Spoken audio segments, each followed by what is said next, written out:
Hello there. Welcome into a Tuesday edition of the show. So glad to have you, whether you're listening on your radio, streaming the show online at extrasports1300.com, or you're listening on the widely available and 100% free Extra Sports 1300 app, a veritable cornucopia of sports topics with a pronounced lean towards football over the course of the next 3 hours. And I'd love to get your opinions on the day's stories. The text and phone line are the same number for your convenience.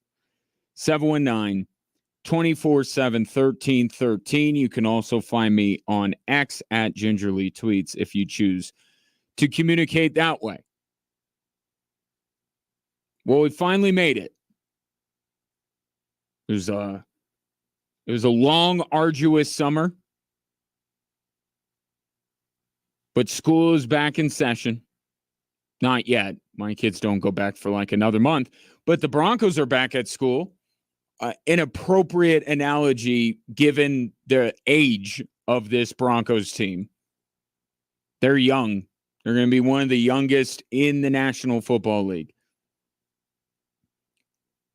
But even though many of their veterans are young, they are veterans, and today they reported to Dove Valley for training camp to begin.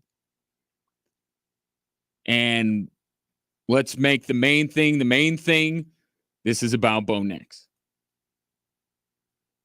And whether he is the next Broncos franchise quarterback. And over the next couple of months, a word is going to be thrown around to characterize what is going on in Denver as a competition, a quarterback competition. Please do not let this confuse you. This is not a competition. This is about one man. And it's not about whether Bo Nix aces training camp, gets a B, a C, a D. This is a pass-fail.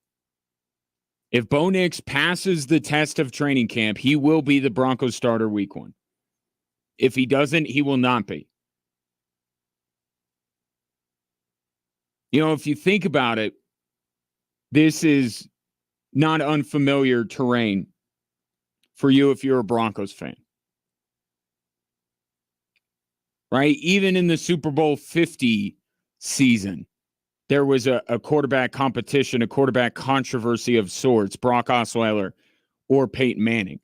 But I'll even go back to that one and include any that have happened since. If you really think about it, were any of these competitions, was there any way that the Denver Broncos were actually going to embark on the postseason with Brock Osweiler on the field and Peyton Manning on the sidelines?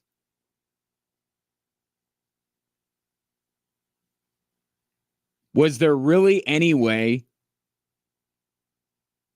that Drew Lock was going to start his rookie season over Joe Flacco? With Vic Fangio's job on the line, was there any realistic possibility that he was going to ride with Drew Lock over Teddy Bridgewater?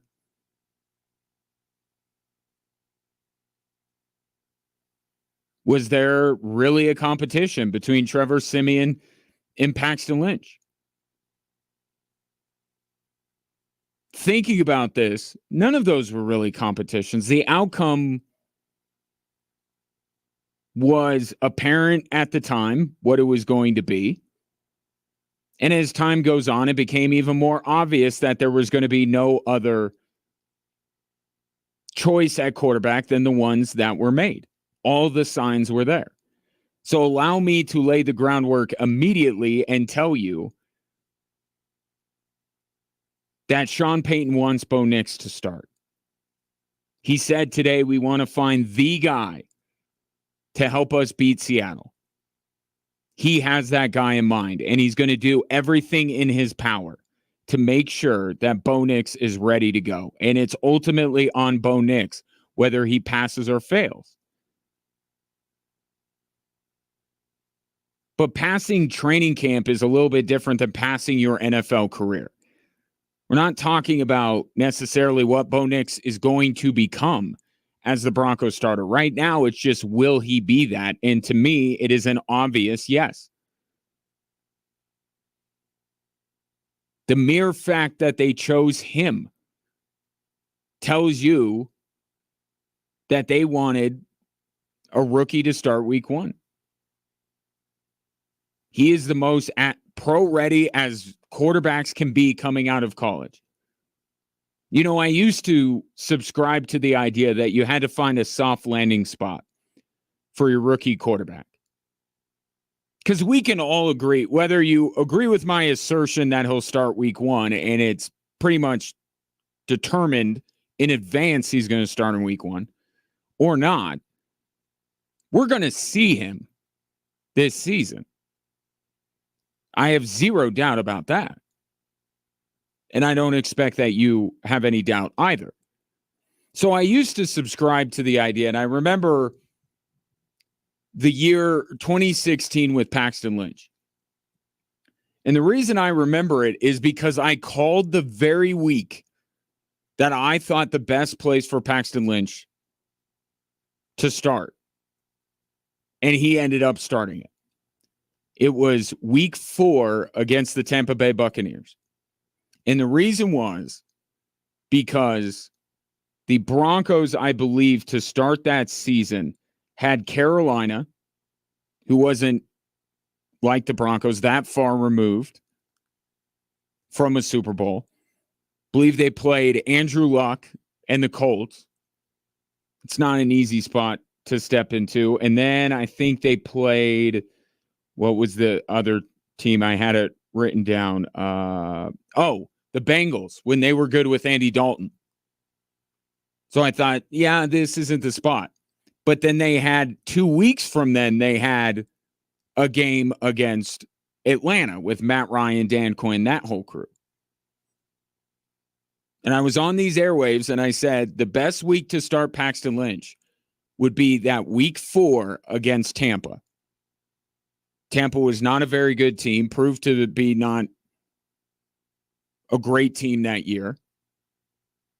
And I thought that would be the perfect spot to drop him into. And he played. And he played well. And he played the next week against Atlanta, and then we hardly saw him again. Right? Drew Lock, how good he looked at the end of his rookie season made it seem like that was the perfect time to bring him in. And we know how that went. I no longer subscribe to the idea of finding a soft landing spot. It didn't change anything for Drew Lock and Paxton Lynch. Didn't make any difference. So as you look at this Broncos schedule and you go, oh, week 1, that's tough. That's in Seattle. And then you move on. Where's the soft landing spot for Bo Nix? Where's the week that you can drop him in the first 10 weeks where you say, oh, this is a good right spot? There's no right spot to bring him in. Either he's ready to go week 1 or you're trying to do something else. Right? You're trying to, win as many games as possible, which would be Bo Nix to some extent failing during training camp.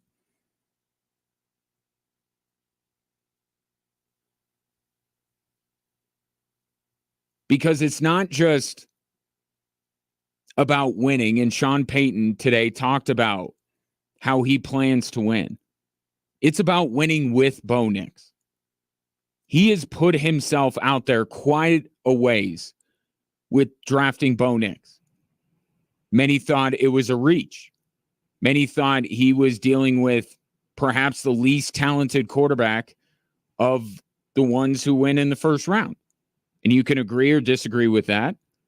But that's what many people on the outside believe. And one thing we know about Sean Payton, as much as he'll tell you he doesn't listen to what goes on outside, he knows everything that is being said about this football team. And he knows that even if he starts Jared Stidham and wins some games, the story will be, why isn't Bo Nix starting? Used a first-round pick on this guy. Played more college football than any recent quarterback prospect we can remember. Why isn't Bo Nix starting? Did Sean Payton mess up? This is about Bo Nix starting week 1. And everything that you hear from Sean Payton or the coaching staff or the players or insiders that are close to the team is just trying to make sure that Bo Nix stays motivated. This is his gig. And it is his gig week 1. And if it's not, something has gone wrong.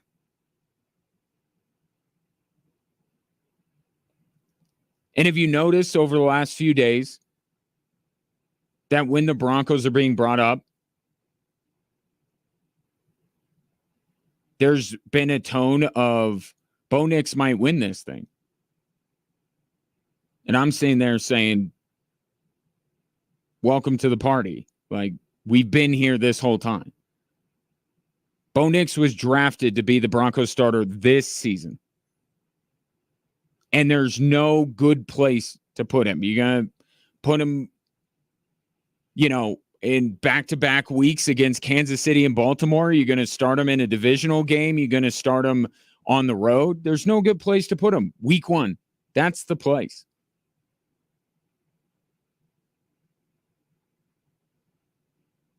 But even when you hear Sean Payton today talk about Bo Nix, he's giving you the signals. He's letting you know that Bo Nix is on a path to start week 1, and it would take a major hiccup for him not to. He was asked about Bo Nix's grasp of the playbook and how he's grown in that area over the last couple of months. Look, he's a quick study, so the progress in the playbook will be just like it will be for Zach, right? They've both been here the same amount of time, I think. And, all of these young players are studying pretty hard. He's making sure that they study pretty hard. He has put Bo Nix on the fast track to be his starter week 1 because he's pro ready. He's as pro ready as he's ever going to be. You look at New England, specifically Gerard Mayo is saying that they're going to start Jacoby Brissett while slightly leaving the door ajar for Drake May to appear at some point. But the reason they're going with Brissett is because he is pro ready. Drake May isn't. And we knew that coming out of North Carolina, that he wasn't going to be ready. Michael Penix isn't going to start because of the circumstance he found himself in. Everybody else is starting week 1. Jaden Daniels, Caleb Williams, and Bo Nix. And I'm the most sure, other than Caleb Williams, of Bo Nix being the starter week 1.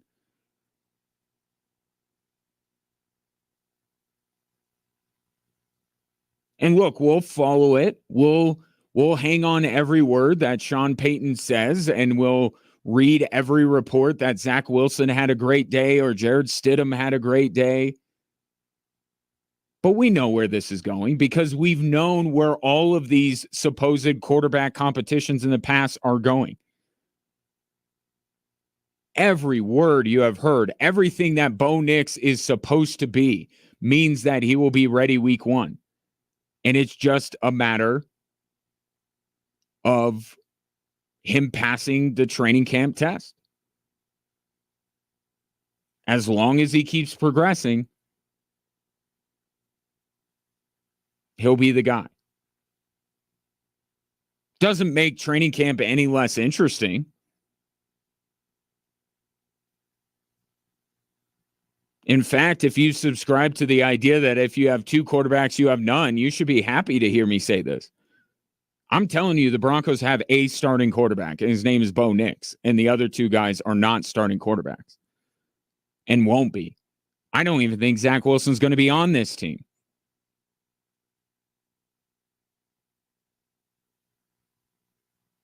But you still follow Bo Nix. You're still going to look and see if he passes that training camp test. But again, if he doesn't, then why draft Bo Nix? Sean Payton fooled people into believing that Taysom Hill, not a quarterback, and Jameis Winston were capable. And he's got Bo Nix, who has played more college football than anybody, who's older, like just everything. I don't have to go down the list. Everything about Bo Nix says he'll start week 1. And now you just get to sit back for the next couple of months and see. And I'm not trying to say every day is going to be great. There's going to be a couple of days where some insider's going to say Bo Nix didn't really look that good. It'll happen. But I would be absolutely shocked if Bo Nix is not the starter week 1. And the bigger question to me is what he will be once we dispense with this lame attempt at mystery and how he'll be in as a starter in the NFL. He is devoid of a number 1 receiver. I think Bo Nix is charged with lifting up the supporting cast around him as much as they are him. And that's going to be a tall task, but that's the season. For training camp, keep learning the playbook. Don't make the same mistake twice. Continue to progress, and there's nothing Jared Stidham and Zach Wilson can do to keep Bo Nix from starting week 1 in Seattle. 719-247-1313. Just getting going on this Tuesday edition of the show. One thing is for sure, while you may have some questions about the guys that Zach Wilson is throwing to, you shouldn't have a ton of concern over the guys blocking for him. And that group will be in Denver for a while, namely Quinn Meinerz, who's met with the media today. And Sean Payton spoke on why it was so important to lock up Meinerz to a long-term extension.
Celebrate Christmas in July with Switchbacks FC this Friday night.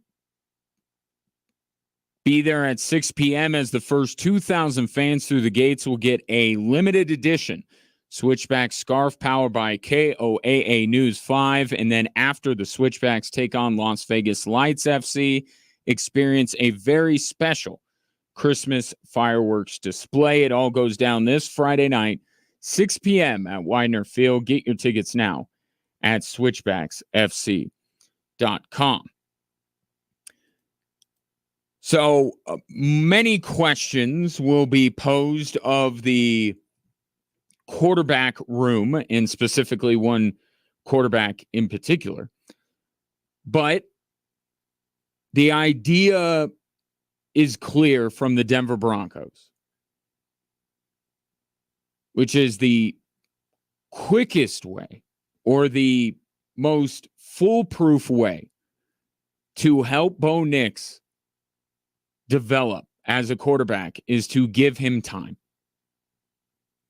Pro Football Focus came out and said that 1/4 of the sacks that the Broncos took last year can be pinned on the offensive line. 1/4 of them.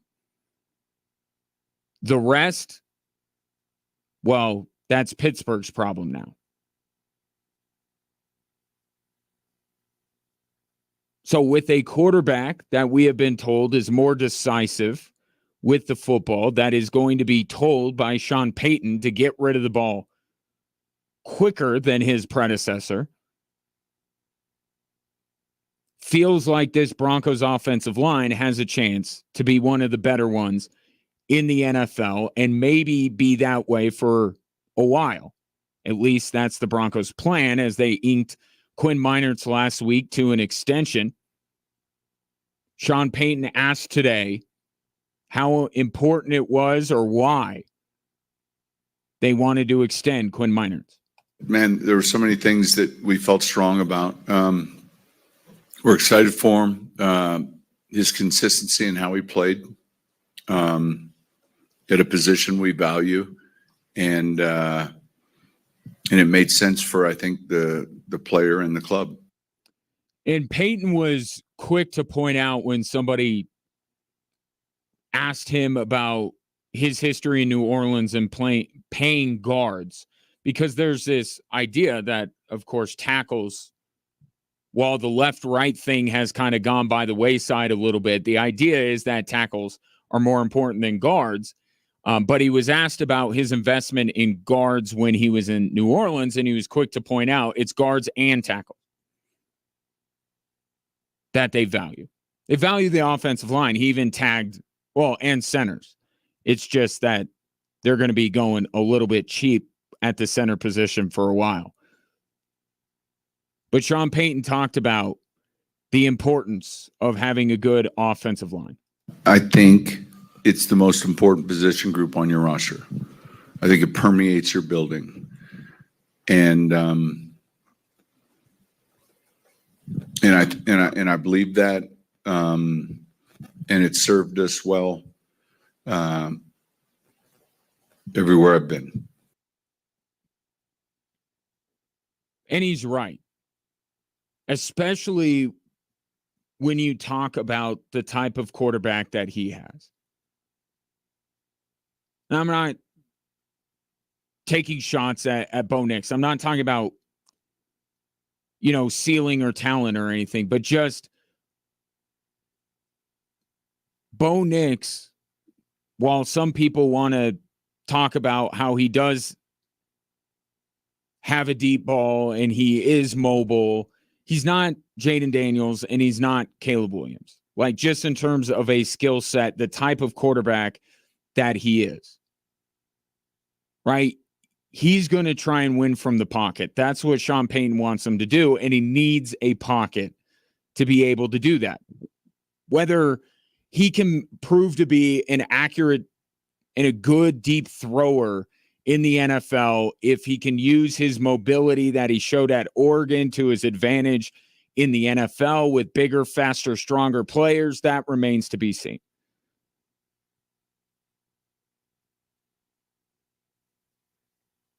But what isn't as much of a question or a projection is what he can do in the short and intermediate passing game if he has time. So when you have a Caleb Williams or you have a Jaden Daniels, or let's go to the extreme, a Josh Allen or a Lamar Jackson, maybe you don't feel as compelled to spend when it comes to the offensive line. But the type of quarterback Bo Nix is, you need that good offensive line. And the Broncos feel like they certainly have one, and it's made better by the addition of Quinn Meinerz. And Meinerz, in and of himself, is a great story, right? And he even pointed to it today when he was meeting with the media there at Dove Valley, that he's sure that you had no idea what the Broncos were doing, who he was when they took him in the third round. And even if you asked him if he thought he would go from a Division III school to now being one of the highest paid guards in the NFL, he probably would not have believed you. No, to put it short, I didn't know that this was going to be the journey that I was going to be on. I kind of said it in my interview yesterday that I really made things small and didn't try to, look at the possibilities of this journey. And I just went and worked as hard as I could. I got out of my college town. I moved back in with my dad and used his weight room in the basement. They nicknamed it the Grit Dungeon, and it was, it's a dark, unfinished basement, with just a rack in there. And I was teaching myself center in his backyard and, doing what I could during the time to make sure I was still improving. And, like I said yesterday, worrying about what I have to do today and then worrying about what I have to do tomorrow. And knowing that hard work will pay off and that good things will come in the future as long as I'm ready for them. And he's a good win for the Denver Broncos organization, for him to be worthy of this extension, which I think he absolutely is. It is a great win for the Broncos organization. And I think in many ways, even though this offensive line is looked at as a unit, and I've made this comparison before, don't look so much at how much Quinn Meinerz is making or Mike McGlinchey or Ben Powers or even Garrett Bowles. Understand that it's an investment in the whole. Like the Nuggets starting lineup when they handed out those extensions to Michael Porter and to Aaron Gordon. It was they saw something with the group. And whatever they needed to do to make sure that that group would stay intact for as long as possible, that's what they were going to do. But even on the offensive line, you can pick out individual players. Good for good reasons and for bad, right? Garrett Bowles stood out early on in his career for the bad and then stood out in the last few years because of the good. I think Quinn Meinerz in a lot of ways could become the face of that offensive line and one of the fan favorites on that offensive line. And I think this Broncos unit has a chance to really be kind of the identity of this team, because no matter what you think of Bo Nix, he's not going to be CJ Stroud year one, right? He doesn't have the talent around him. He doesn't have the talent of a CJ Stroud. He doesn't have the ceiling. He's not going to be that. And even to think that anybody was going to have a season as a rookie quarterback that CJ Stroud had last year would be completely unfair. Nobody expects rookies to play at that level.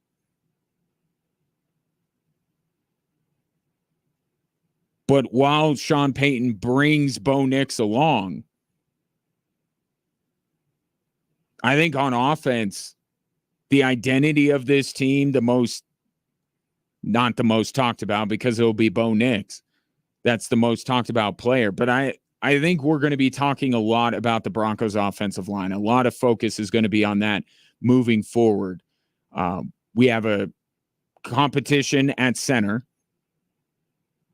some contract uncertainty with Garrett Bowles, and you have Sean Payton, putting his money where his mouth is, so to speak, in saying that this offensive line is going to be the most important thing about my football team. And Meinerz could be the most high profile of that, even though he hasn't had the career of Mike McGlinchey.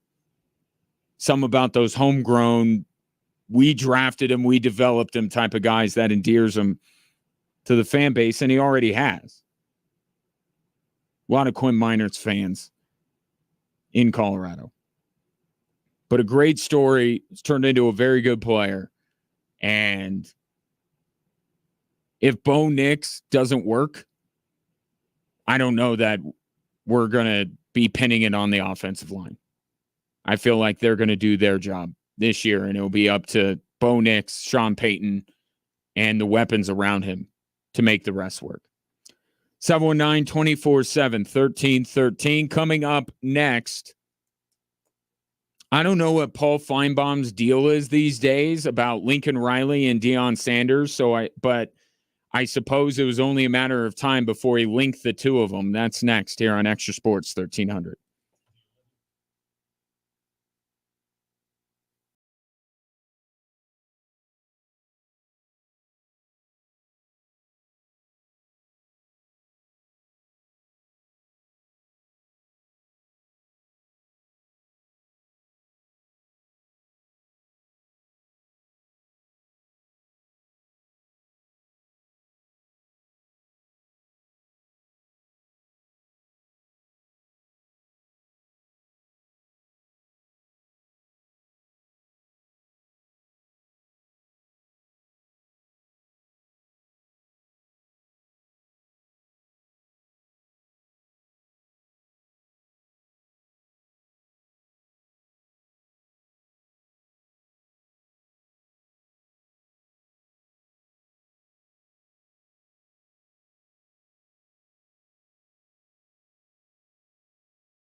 Don't miss the Downtown Summerfest, a dynamic kickoff event presented in Olympic City, USA by Colorado Springs Sports Corp and the U.S. Olympic and Paralympic Museum. It is this Saturday, July 27th. There will be a day filled with excitement showcasing our city's Olympic spirit.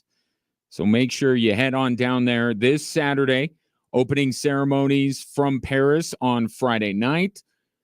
And away we go with the Paris Games. But the Downtown Summerfest, a must catch, and it does only come around once every couple of years. And the amount of stuff there certainly is commensurate with the fact that they get to only throw these every couple years. So they go all out. It'll be a great time on Saturday. May see you out there. I'm going to be just meandering as I tend to do. Over the last couple of years, as let's face it, college football has become a bit more popular around here because of Coach Prime. I have gotten to know Paul Feinbaum a little bit better.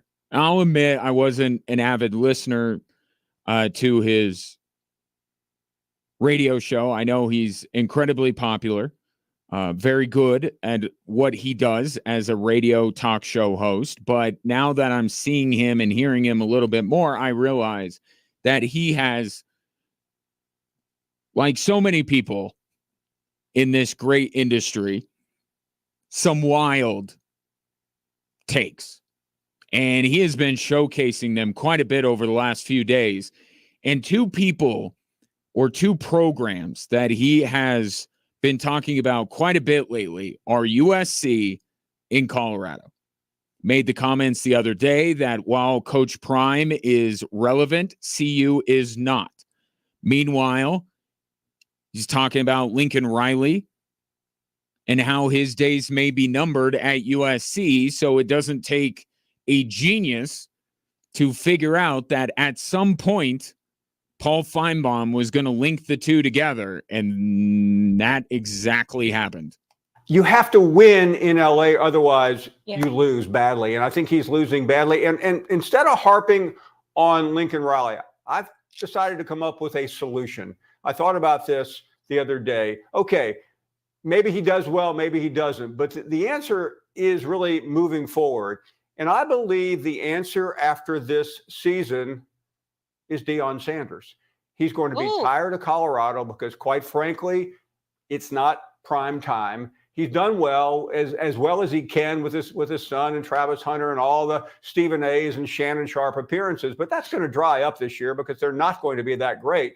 But you put Prime in Tinseltown, and I think you have one of the great combinations in history. And I'm sure he just came to him. Oh, I keep saying that Lincoln Riley should be fired. I guess I got to come up with someone to replace him. Oh, Deion Sanders.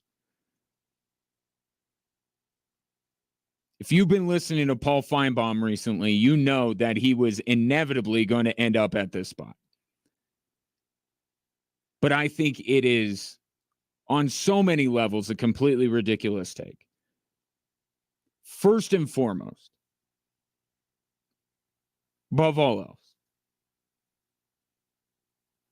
why would USC look at their current situation with Lincoln Riley,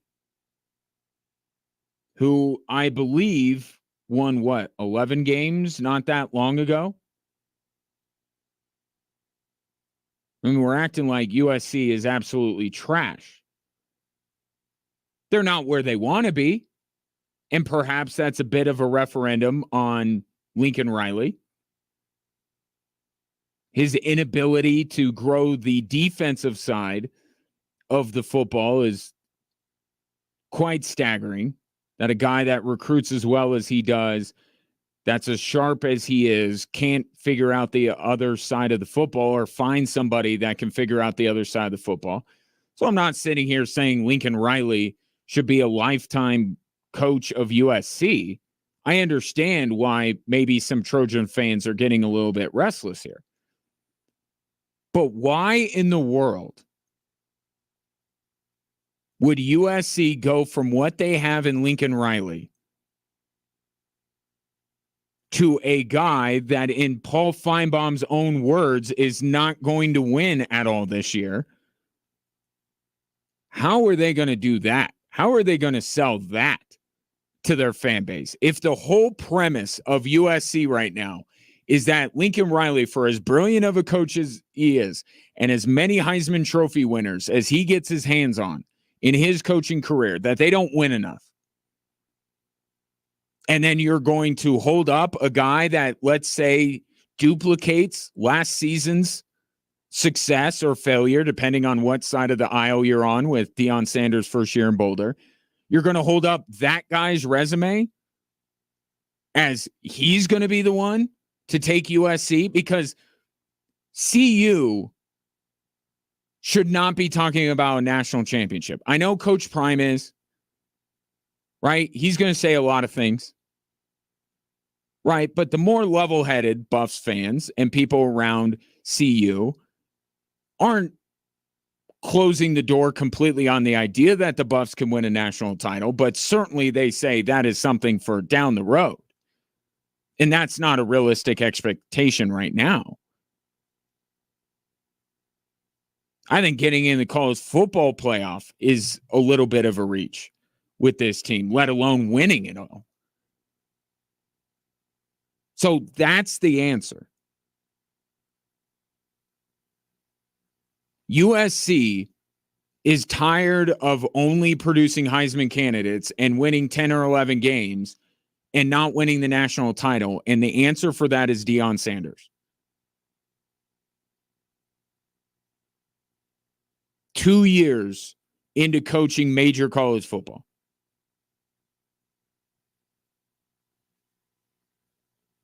I can't follow the logic here. Putting myself into the position of, if I were a Trojan fan or I was somebody covering the USC Trojans,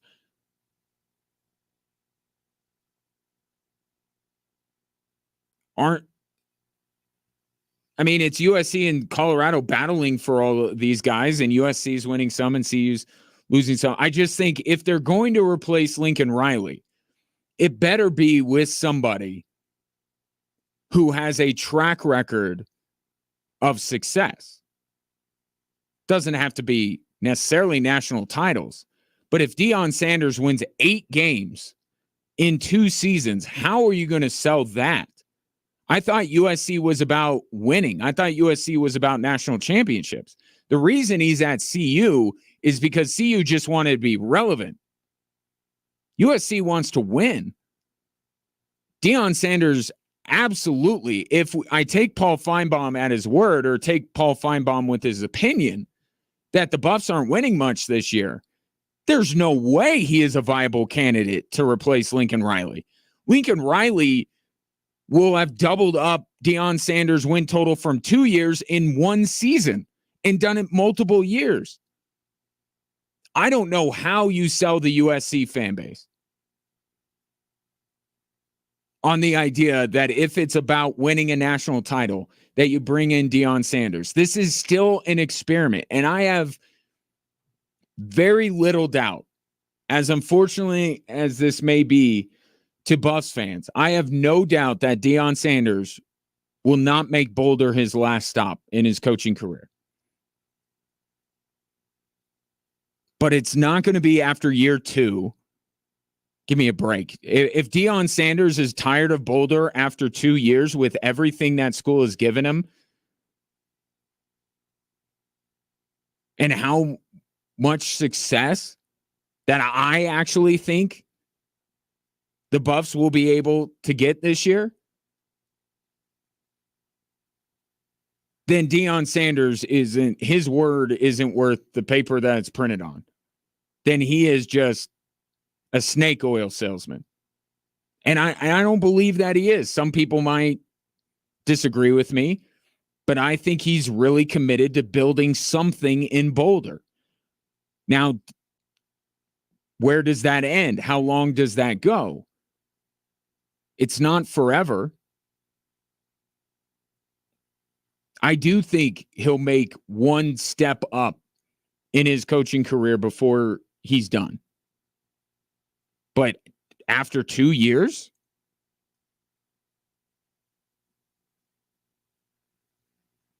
if you live here, you probably, unless you willfully ignore it, and even then, I don't know that you can completely avoid it. We hear every word that this guy says. Could you imagine? I mean, think Mel Tucker times 100. What that would be, what that would mean. And all he said is that he's not going with his son. You know, he's letting them go out on his own, on their own. So the NFL, this idea that he's going to make himself and Shedeur a package deal is nonsense. Deion Sanders talks a lot. So there are a lot of clips, a lot of sound bites of Deion. It would be for a profession that is at times a little sleazy, a little slimy, a little bit, some of these coaches not as about the young men in their program, about the university, the community, as much as they say they are. I understand what profession Deion Sanders is in, but it would take the cake. It would be the greatest example of a huckster, the right word. There's no way he's leaving after 2 years.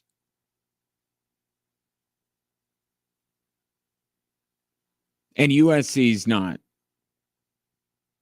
going to be that. Here's the other part. It's not, I wouldn't put it at the top of the list, but it's on the list. Knowing Deion Sanders like you do. Yeah, the celebrity part of it fits in. It makes sense. LA, Hollywood, all that kind of stuff. Do you think that Deion Sanders,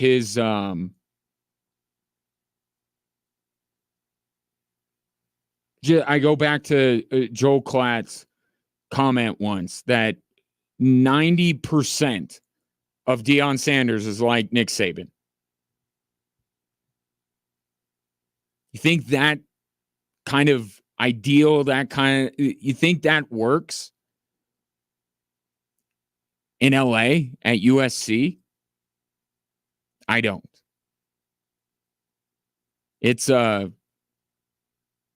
I don't think it's a fit in that regard either. But I give Paul Feinbaum credit. He was able to take his two major talking points over the last couple of weeks and weave them together masterfully and just suggest that Lincoln Riley gets fired and Deion Sanders replaces him. If Deion Sanders leaves, I think he's looking SEC. Not Big Ten and not USC.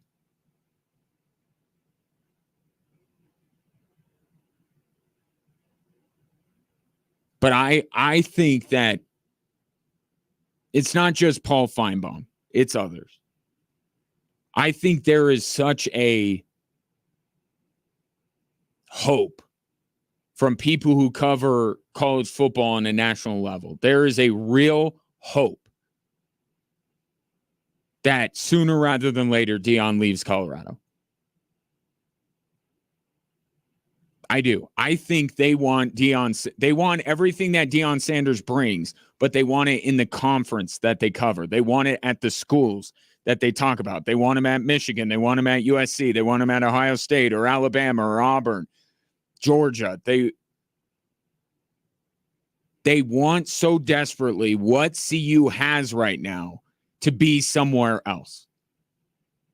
And you hear that if you listen to these people who cover college football on a national level, especially if they reside in SEC country. They want what CU has, but they want it in their listening area. They don't like the idea that they have to go to Boulder, which is insane because Boulder's a beautiful city. Colorado's a beautiful state. Why wouldn't you want to travel? It just, especially with Oklahoma and Texas leaving, if they stayed in the Big 12, well, I can't really go down that road.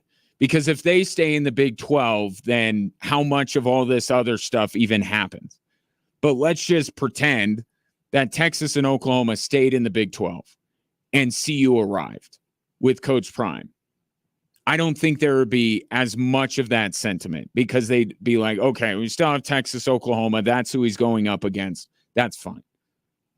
But when he's matching up with Kansas State and Utah and Kansas and Texas Tech, they want to make their jobs easier. They want Coach Prime to go against Kirby Smart or I said Jim Harbaugh. Not Jim Harbaugh. Ryan Day. Like, they want him in that mix. And the only way now they're going to get that is if CU makes the college football playoff. And I understand their skepticism that CU will make the playoff this year. I think if Deion sticks with it, with the trajectory I think this program is on, I think he's going to get to the college football playoff.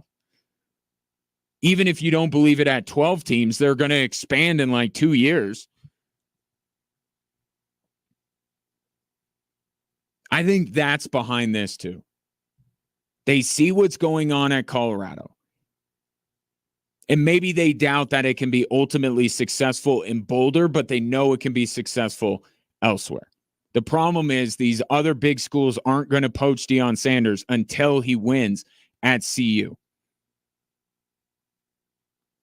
And they don't like the idea that until then, they got to keep the Big 12 and Boulder and the University of Colorado on their radar.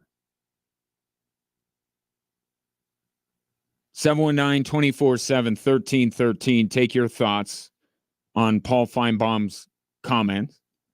Do you think Deion Sanders, do you think that, forget USC, and maybe that's where you think he'll go. Do you think that this is the last year of Deion in Boulder? I think there's like a 0% chance. And if so, it would be the biggest indictment of Deion Sanders as a person if he were to leave. 3 to 5 years, there's some wiggle room there. After 2 years, there's no way.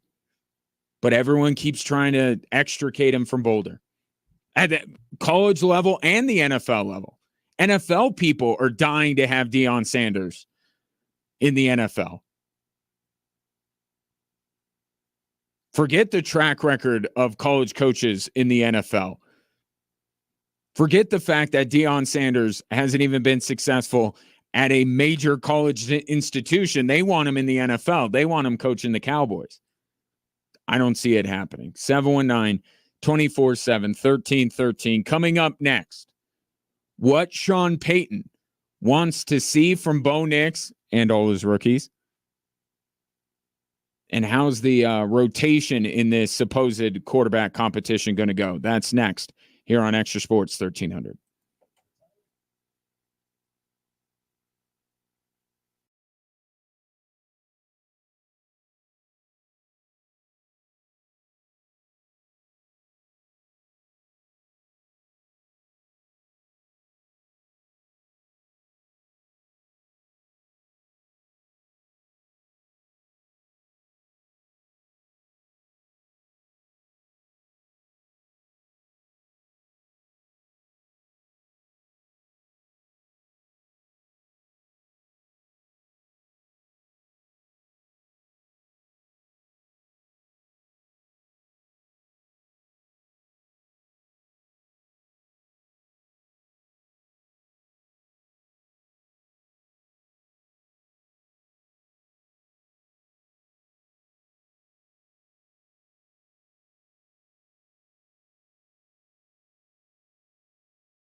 Welcome in Drive Time Sports on this fine Tuesday in Colorado Springs. Coming up in 20 minutes, I will be joined by comedian and actor TJ Miller, who is going to be at Looney's right here in our fair city later this evening on his stand-up comedy tour. He's a Colorado guy, born in Denver, went to Denver East. So looking forward to that. Scheduled to join us in about 19 minutes. In the meantime, I welcome you and remind you that you can watch the show live on a daily basis if you follow us on social media, whether it be Facebook, Instagram, X, or YouTube.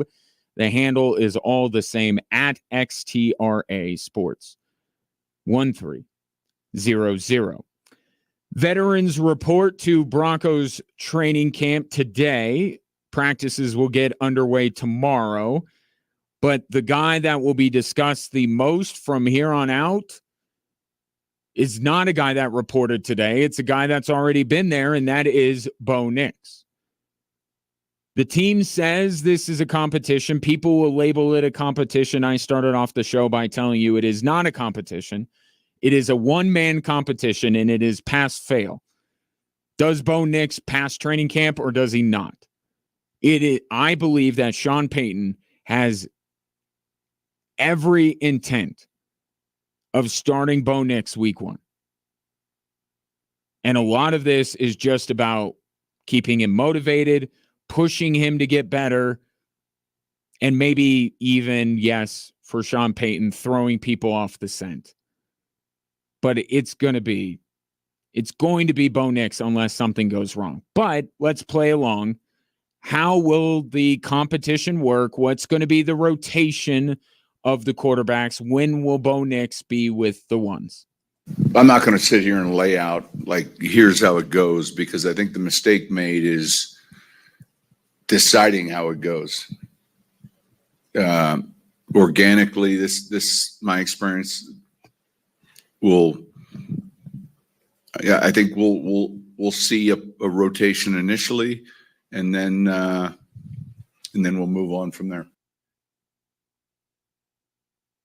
And let me be clear. Sean Payton's not going to push Bo Nix. He's not going to give him more than he's ready for. Sean Payton, I do think whatever job he was going to take, if they did not have a quarterback in place, I do think that he wanted the Charger job that Jim Harbaugh ultimately got. They already have their quarterback. That was his preferred destination. But if he was considering any other places that did not have a franchise quarterback, I think it was intriguing to him to have that ability to do something that he never did in New Orleans. It was all retreads. It was all his orphan dogs. And I think he's looking forward to this, but he's going to do it the right way. This is not about throwing Bo Nix out there and just and it should tell you when he says it's a competition, and it's going to organically play out. Right? Bo Nix is going to work with the 3s and the 2s and the 1s. It's going to be held like a competition. And he's going to say things that may make you believe that, oh, Jared Stidham's in the pole position or Zach Wilson. It's no matter whether he's ahead of those guys to start training camp or not, all that matters is where this competition, if you want to call it that, is going. And it's going in a direction where Bo Nix starts against the Seattle Seahawks.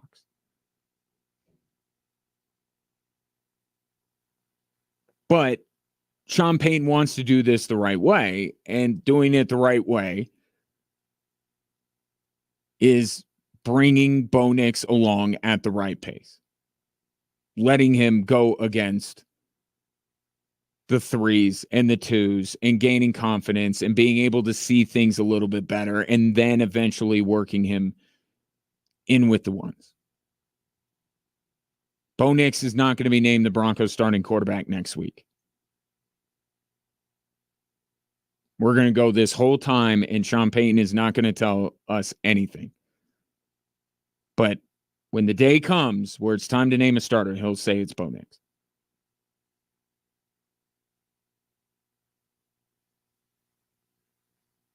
Now, Sean Payton was asked what he wants to see from his rookies from one practice to the next. And it's funny when these questions are asked, they make it general.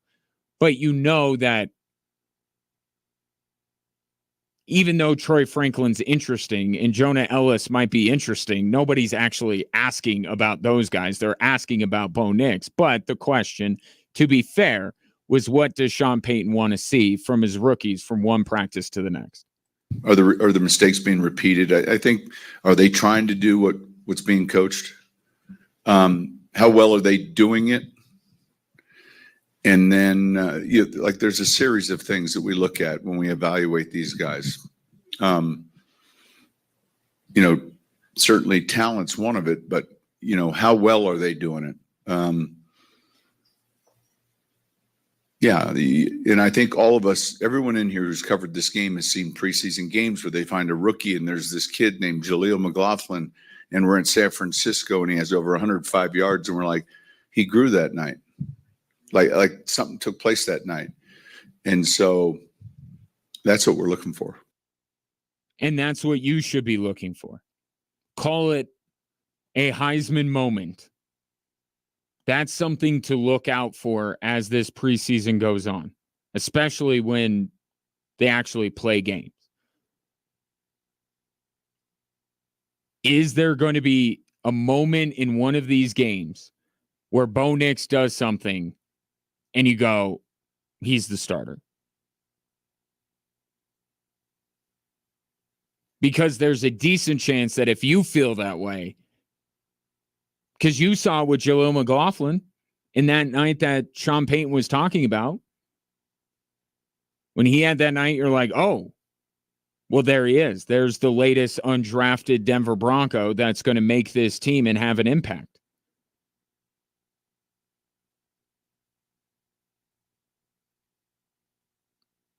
You look for that moment from Bo Nix, because that's what Sean Payton's looking for. We'll see if it syncs up at the same time.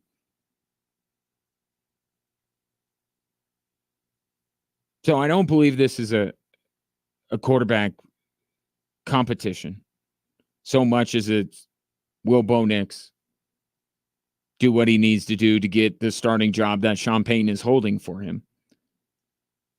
But just the fact that it is being labeled a quarterback competition and we're talking about more than one quarterback as we go through training camp, it does feel like we're back to our regularly scheduled Broncos programming, because for so long, since I've been on these airwaves, I feel like almost every training camp except the last couple.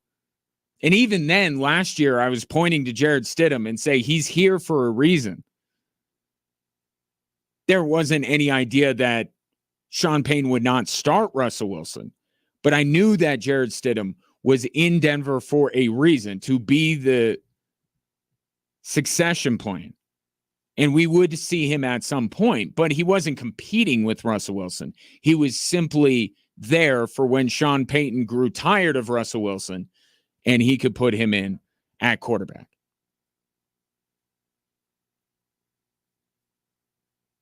But really, outside of the last 2 years, we haven't had just one quarterback that we're talking about during training camp. So that feels comfortable. That feels normal. So does questions about the use of wristbands.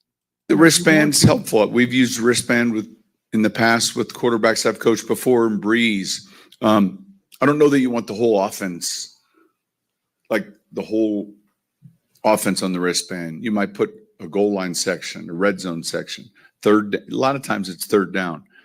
But we'll see. We'll see how they handle it. I thought we started to put that to bed last year. That was a huge thing with Drew Lock, right? Oh, they're going to the wristband. He's not learning the offense. I thought we put to bed last year with Sean Payton. I thought he explained it well enough last year that we don't look at the wristband as like this big, awful thing. But I guess because of the way Russell Wilson ended his season, you wonder if it may be an indication of a lack of learning.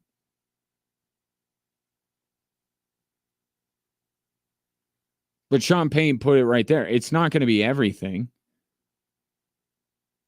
It's going to be the most crucial situations and to make sure that they get it right. There were times last year where the communication broke down, that there was a different play being ran than what was called and things like that.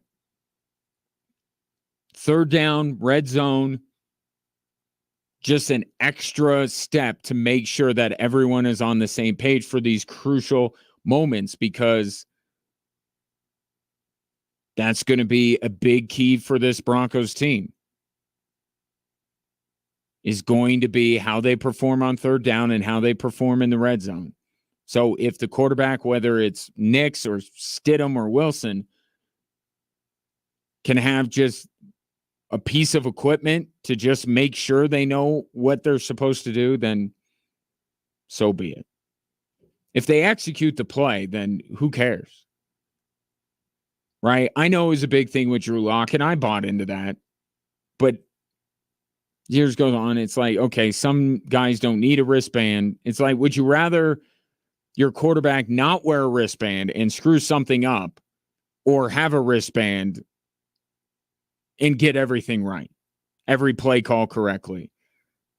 And with Bo Nix, we're going to see it, right? We're going to see it. Sean Payton has a very complicated offense. You saw that video with Chase Daniel a month or so ago, where he's showing you the Saints playbook and how thick it is and how many pages are dedicated to just one situation. It's okay. It's okay if Bo Nix has to wear the wristband, as long as he gets it right. That's the entire thing. I know Sean Payton wasn't here, but you were, most likely.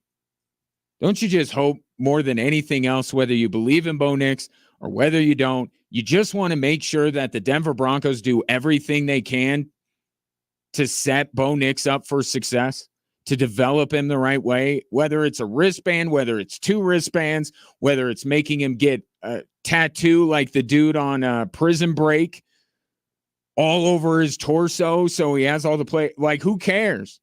Just make sure this guy can run, gets the play call, runs the play, and see what he does, because there has been certainly times in the recent past where you wonder not how wildly different things would have been,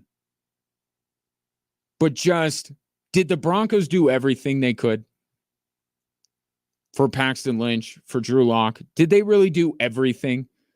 Not saying that they necessarily failed them to the extent that Lock and Lynch were either failed the organization in their own right or just weren't that good enough to begin with.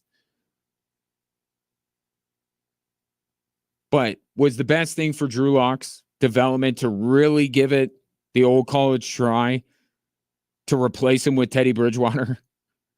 No. Doesn't mean I think much will change, but you just want to see the development of a young quarterback the right way. Patience,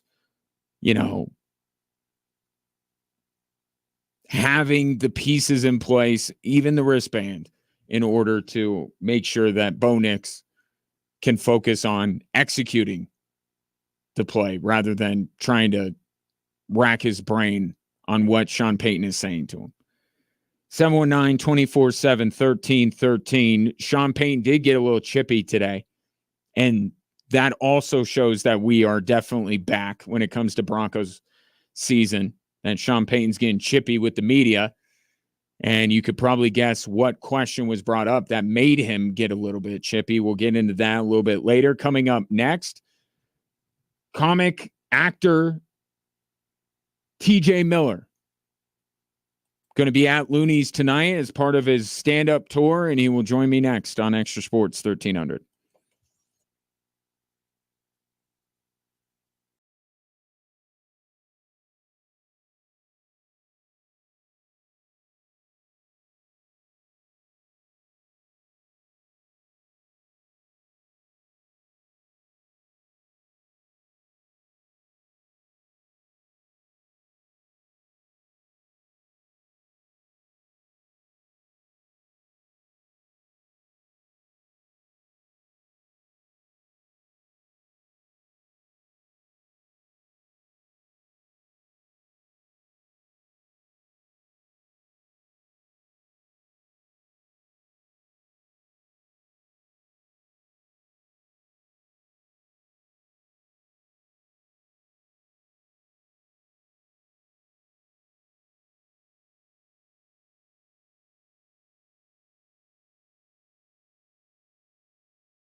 Welcome back, Drive Time Sports. My guest today is a star of both stage and screen. He has parlayed an outstanding stand-up comedic career into appearances in many a television show and many a film, over 25 major motion pictures my guest has appeared in.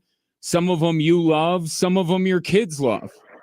Cloverfield, Deadpool, Big Hero 6, How to Train Your Dragon. And he starred in one of my favorite HBO shows, Silicon Valley.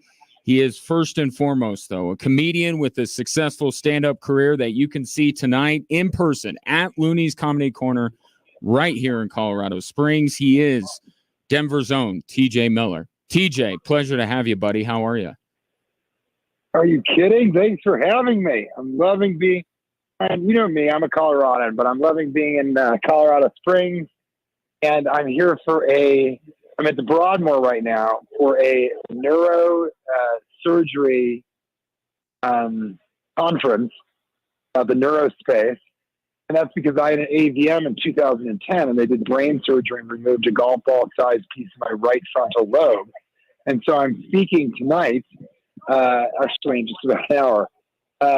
I'm speaking to all of these neurosurgeons and neuro industry people about the experience of having an AVM. And then for fun, after the speech and sort of, panel and everything, I'm going to say to them, okay, now if you want to see how my brain works, come and watch my stand-up comedy show at Looney's Comedy Corner here in Colorado Springs. So I think that's going to be really funny, just to say, okay, you want to see the results post-op? Here's what it is. I'm going to do the show, which I think is nearly sold out. I was just texting to Steve. Last time I checked, they only had 4 tickets. So get your tickets now. There might be some standby because some of the doctors might not be able to meet it. The point is I think it's really fun because I'm going to go in tonight. And I'm going to do the thing that I usually do, which is do a lot of improvisation. So riffing about the interactions I had today, about Broadmoor, doing crowd work, interacting and talking about the crowd, just so that they can see how quickly my mind works. And that's kind of the fun of tonight's show. And it was really last minute. I've never done Looney's, but I hear it's great. Have you been? I have. Only as the extent of my performing has to do with radio, but I've been there and it's a great venue and they'll be lucky to have you tonight. Yeah, and it's a small venue, and that actually works best for me. I'm very, very excited about getting to perform there for the first time. And it's been around for like 35 years or something. Yeah. I forget exactly how long, but it is. Yeah, it's a historically important comedy club in terms of just the history of it all. And I'll get to riff on, Colorado Springs a little bit and how it went from sort of all military, super conservative to now some sort of drainage of hipsters from Denver coming down here and messing it all up. But I'm excited to perform up here. And so, yeah, that's my deal tonight. And I just encourage everybody to come out if you can still get tickets. Because it's just very rare that I get to perform here in Colorado Springs.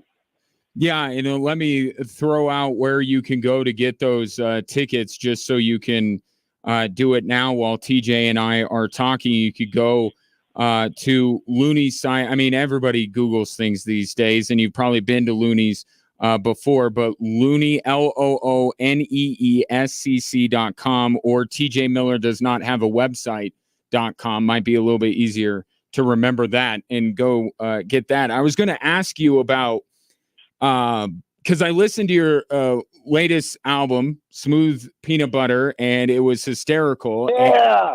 And what I loved the most about it was right off the top. I'm not going to give it away because I would encourage people to download it wherever they listen to comedy albums. But the crowd work you did at the beginning of that show was phenomenal. And the name of your tour is Crowd Sorcerer Tour. I was going to ask you about how much pride you take in that aspect of your comedy. And do you think that maybe that's starting to be a little bit of a lost art in stand-up comedy? So it's funny. First of all, thank you. And second of all, thank you. And thirdly, thank you so much, man. I think a bunch of things. First of all, yeah, it's something that I do. I don't know. There's about 5 of us in the United States that can just completely improvise a full hour. And, it's this guy, Cash Levy, and then there's this comic, Daniel Simonson. But there are a few, Ian Bagg, there are a few comics that really can riff an entire show. And I think as far as, it being a lost art form, what's very strange is now all these comedians are doing, releasing crowd work on their TikTok or other stuff because then it doesn't burn their material. They're all pretty mediocre at it. It just kind of asks, where are you from? What do you do? And then they, that's kind of what they do. And, from my perspective, it should be more than that. You should be asking questions that other people wouldn't ask in every situation. And in my case, I'm more apt to describe the crowd, to them and talk about what I think about this person and what they might be doing and where they're and all that sort of stuff. Just not a lot of comedians do that. So I think it's less of a lost art form and more of sort of an oversaturated, less than art form right now these days. Well, you do it amazingly well. And if you're somebody going to Looney's tonight and you maybe just want to observe TJ and not become a part of the show, don't wear a fedora. That's the only advice that I can that I could give you. Again, the name of the new album, Smooth Peanut Butter. Peanut butter holds a very special place in your life, and I would almost go so far as to say that you use peanut butter as a way to judge people's life experiences. Am I describing the place that peanut butter holds in your life accurately? Peanut butter has a very special place in my heart. It really does. And yeah, I have my own line of peanut butter. You can get on Amazon.com, PB&J Peanut Butter. And I think that just peanut butter is one of my favorite. I used to have a bit about it, how George Washington Carver is the greatest American inventor. And if you invented peanut butter, would you keep it a secret and just have it be your own little special, just your own little special thing?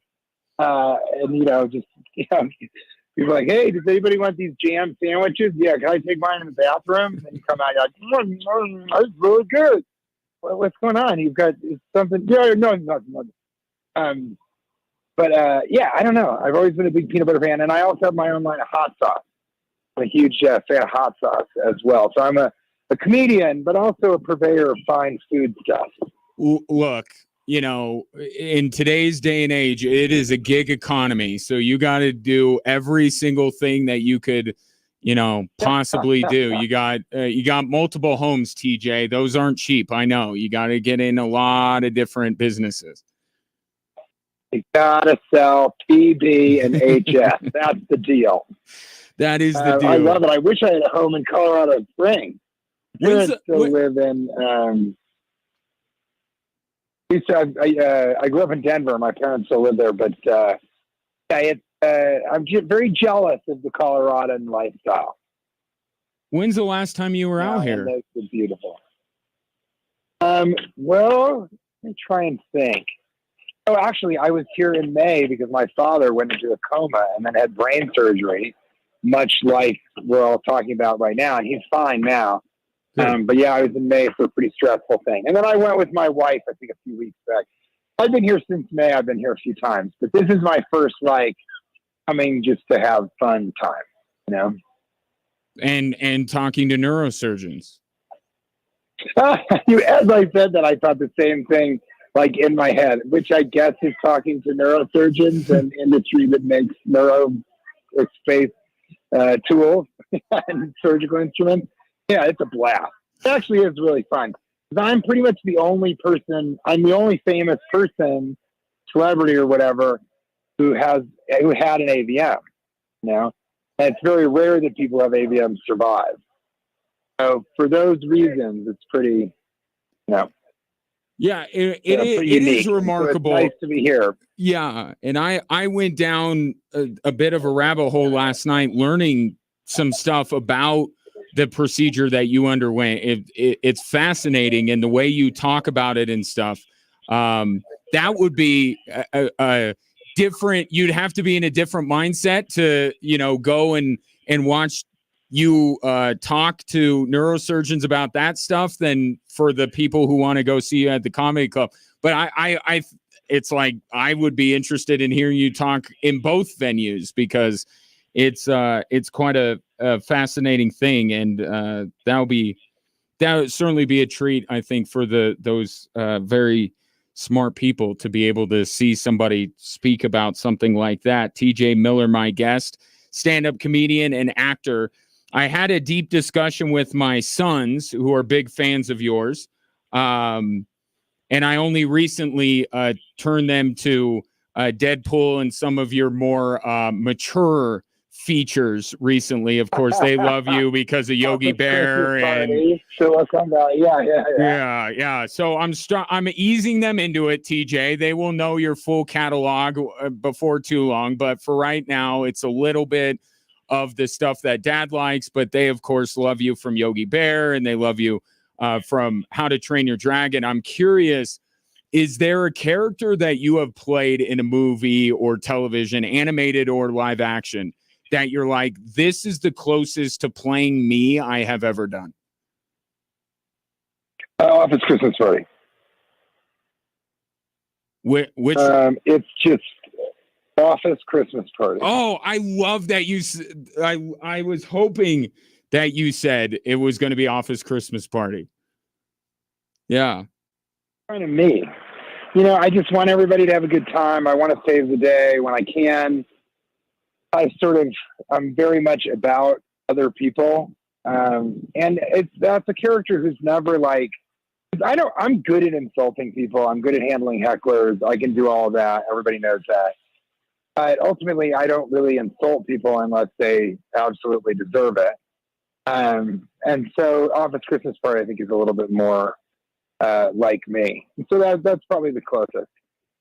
Yeah, that is a movie that I watch every time it comes on. That's a great movie. And then Jason Bateman and Jennifer Aniston are in that, and a lot of actors who have we at the time we didn't know what they would be, but now we're seeing more in other films and stuff. That's really cool. So Clay or TJ, either way, it's pretty much the same person that you will see tonight at Looney's Comedy Corner.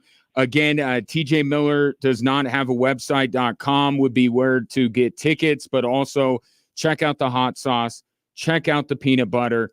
Download the newest album from TJ Miller, Smooth Peanut Butter. He does it's close to the pandemic, so there's a lot of really funny stuff that he does about that. So definitely download that and watch his comedy specials on YouTube. The man is everywhere and putting out great work.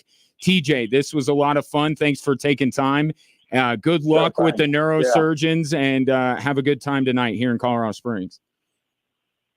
Thank you so much, Ryan. And I'll talk to you again. I hope to see you tonight. I think it is sold out, but come and get some. Come just wait. Just stand by. I'll be like, I know TJ and see where that gets me. So you're allowed in. You're allowed in no matter what. You're a radio celebrity. If anybody else wants to try and come through, it's going to be a really fun show. Yeah. We will have some no-shows, I think. Yeah, definitely head on out there. I mean, you know where Looney's is. It's right in the middle of the city. You get there easily and just hang out and see if you can check out the show tonight. TJ, this was fun, man. We'll talk soon. Talk to you soon, buddy. Yep.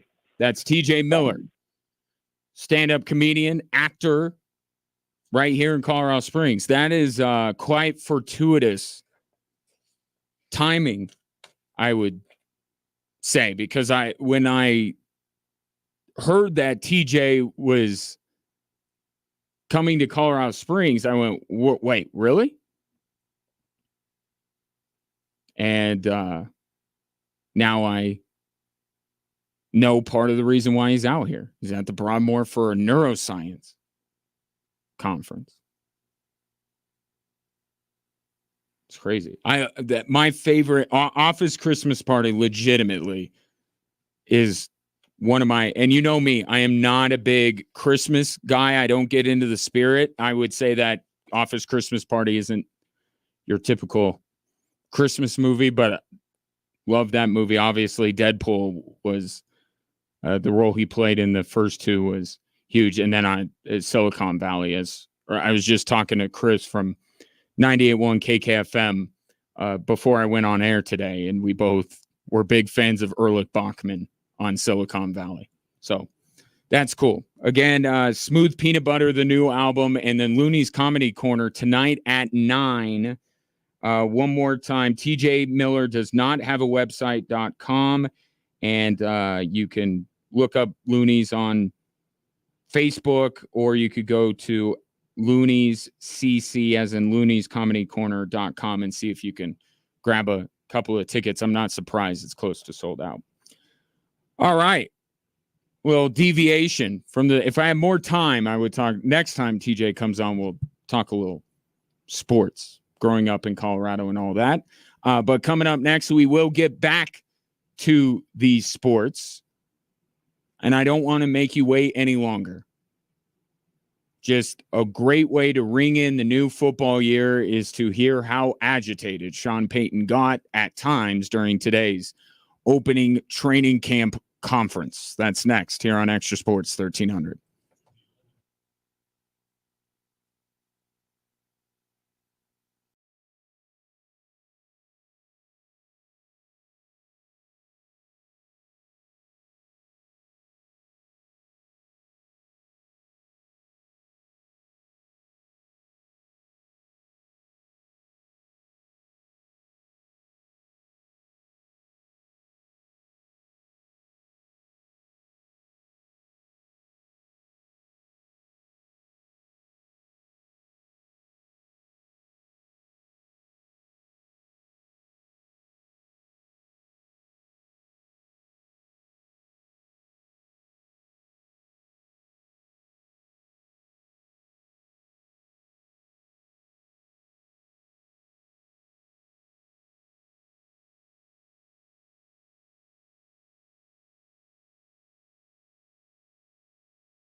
My thanks again to TJ Miller, stand-up comic, actor, again at Looney's Comedy Corner tonight at 9.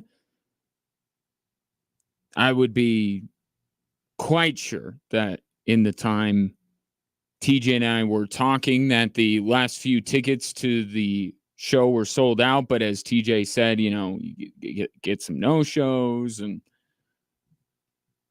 what else are you doing on a Tuesday night? Head on out there. Speaking of being out on the town this week, Switchbacks back at home Friday for Christmas in July against Las Vegas Lights FC. I feel like that was quite perfect, aligned with Las Vegas Lights and Christmas in July. But the first 2,000 fans through the gates at 6 will get a limited edition Switchback scarf powered by KOAA News 5.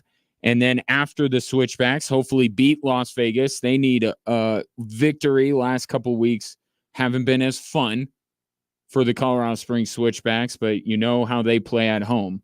Feel good about Friday night. After they take on Las Vegas Lights FC, there will be a very special Christmas fireworks display for you to experience. Get your tickets now at switchbacksfc.com or get a pair of tickets from me right this second. That's right.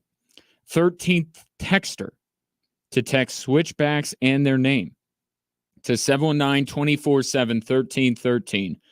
We'll get a pair of tickets for Friday night's game, match, event. Switchbacks, Las Vegas Lights, Christmas in July. 13th texter. Name, Switchbacks, in either order, but I need both. 719-247-1313. So it wouldn't be the start of training camp, or I could actually go so far as to say it wouldn't be a Sean Payton press conference if he didn't get irritated with some of the questions being asked. And we had more than a few occasions. Did not like the wristband question. Did not like somebody saying that Lucas Kroll was arguably their best player during the spring. He didn't like a lot of things. For someone who spent a lot of time in the media, you think that he would be a little bit nicer to thin-skinned people like me. We get our feelings hurt if coaches snap at us. But he did get upset, and there was probably no question that got him more upset than when he was asked about how many publications, including most recently USA Today, has the Broncos as a doormat in the AFC West. Expectations for this team are quite low. Odds makers have put your over and under at 5.5. You have long Super Bowl odds. What do you think about that? And does that, part of your daily speech to the players? Look, if I spent time on that in 2006, we would have never gone to the NFC Championship game. And I mean that seriously.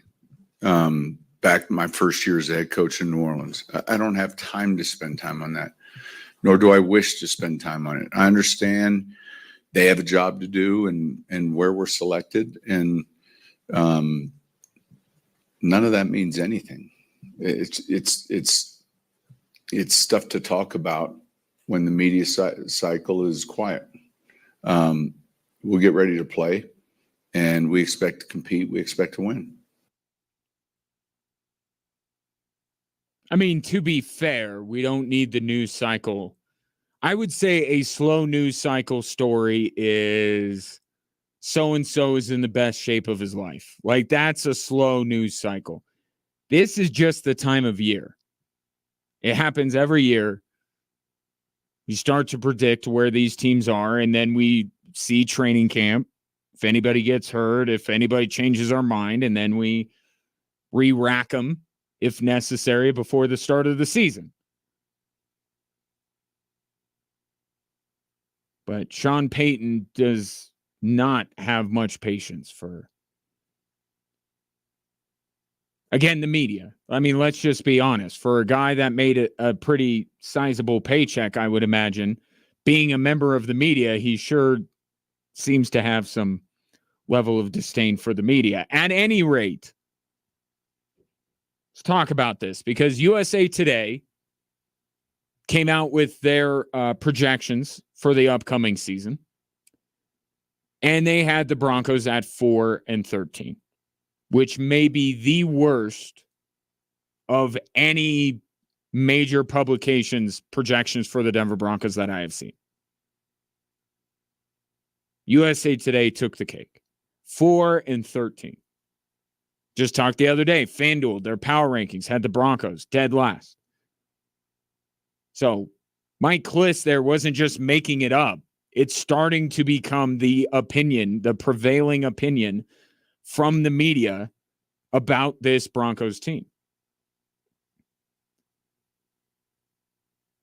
And I was thinking about this because the Broncos are going to be, and it's brought up quite a bit, how young they are. They're young. They got rid of all their veterans. They're young. And they're going to be young. There will be one of the youngest teams in the NFL, and they can be even younger if a few key players, not key to their success, but key in terms of how they're raising the average age of the players on this roster. If they get cut, they'll be even younger. They'll be one of the youngest teams in the NFL. And last year, I looked at the youngest teams, and the 5 youngest teams in the NFL all finished above 500. Packers, Rams, Bengals, Colts, Seahawks, Chargers. No, not Chargers, sorry. I stopped at 5. Packers, Rams, Bengals, Colts, Seahawks. All finished with at least 9 wins. In fact, they all finished with 9 wins except the Rams, who had 10. So that's a good sign, yes? Well, how many of those played a rookie quarterback for much of the year? Colts tried to.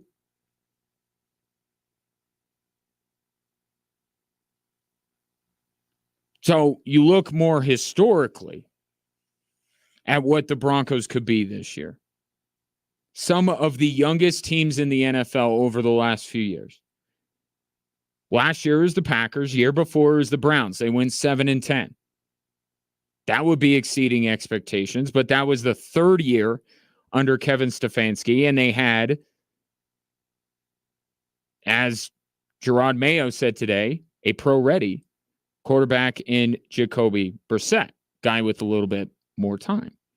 2021, the Jets were 4-13. I don't think that is a direct comp. It was Robert Saleh's first year, but they did have a young quarterback by the name of Zach Wilson. So you tell me which situation is closer to where the Denver Broncos are. Jacksonville in 2020 was 1-15, right before they got Trevor Lawrence. That was Doug Maroni's last year. They had Gardner Minshew as their quarterback. Miami in 2019 was 5-11. 2018, the Bengals were 6-10. 2017, the Browns were 0-16. And how's this for a stat? Every year from 2012 to 2016, the Rams were the youngest team in the National Football League.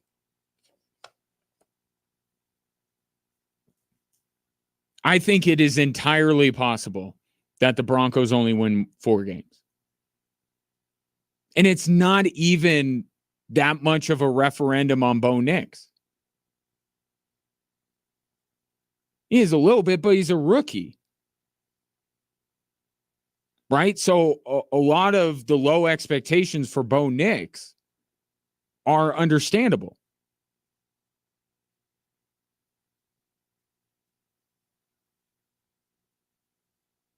I want to know where all the playmakers are on this team. Who's going to help Bo Nix along? Why does it seem like Bo Nix is as responsible for lifting up the talent around him as they're going to be to lift him up? That's not the way it should work. He should have the players in place to help him. And Cortland Sutton had a fine season last year. But outside of that, And he's not a number one wide receiver. You have Marvin Mims, who Sean Payton kept saying, well, we got to get him on the field. If Sean Payton wanted Marvin Mims on the field, he would have been on the field. Okay, he wasn't ready. Troy Franklin's a rookie. Tight end position, who knows?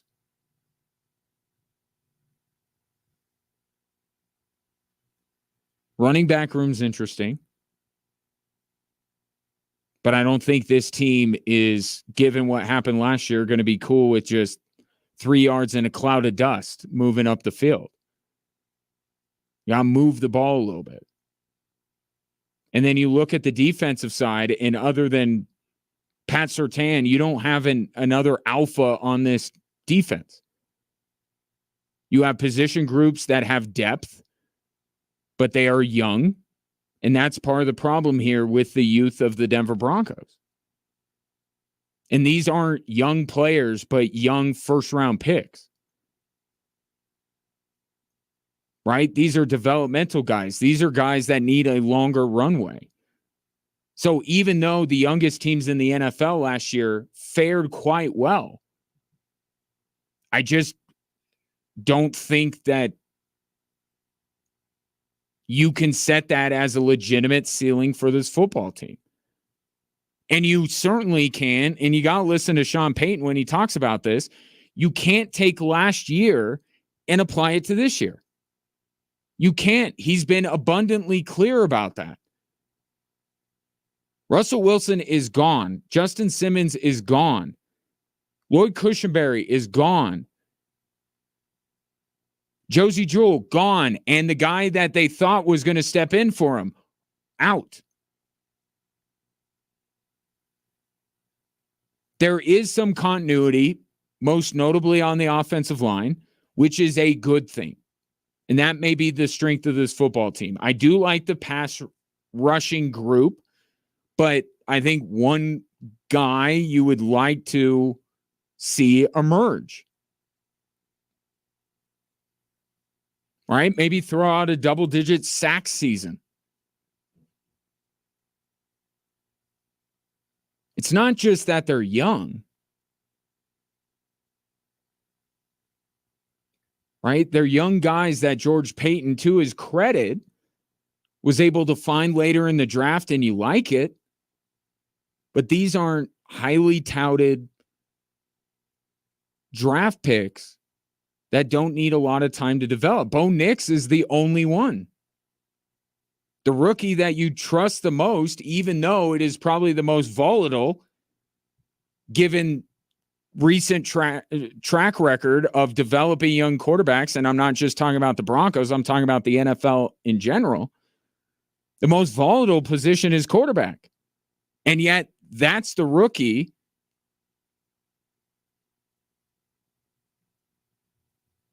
that you think will probably have the biggest impact and will be the best rookie.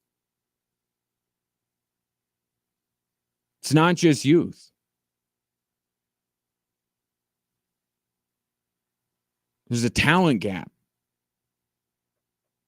So unless some of these guys that you kind of like, you know, the Baron Brownings of the world really break through, or Nick Benito, or Marvin Mims, unless these guys like break through in a big way, they're going to be going up against teams on a week-to-week. Their schedule's not easy. There are wins to be had there, but it's not easy. It's not an easy division. So if I had to say, you know, on the spectrum of, you know, the Green Bay Packers of last year, which I think is, right, a team that struggled for much of the year, kind of came on late, actually parlayed it into a winning season. If that is the absolute ceiling of this team, is that where your wildest expectations may be able to go? In the worst case scenario is what?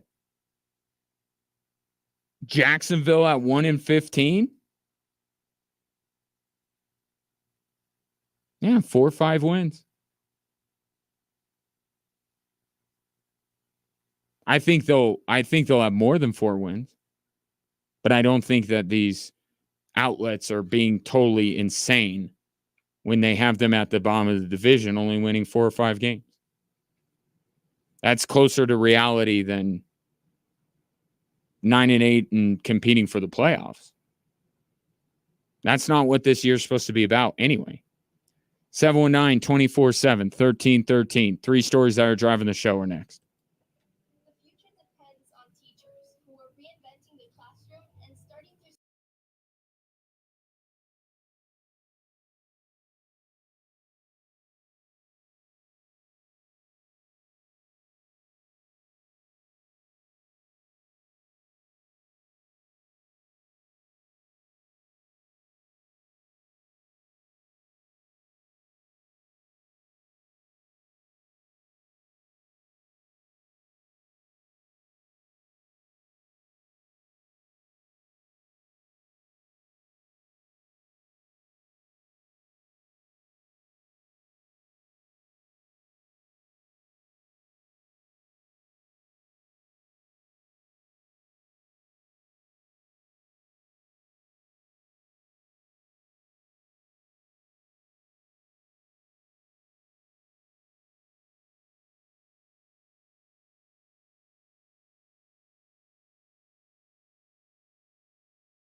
Hello there. Welcome in.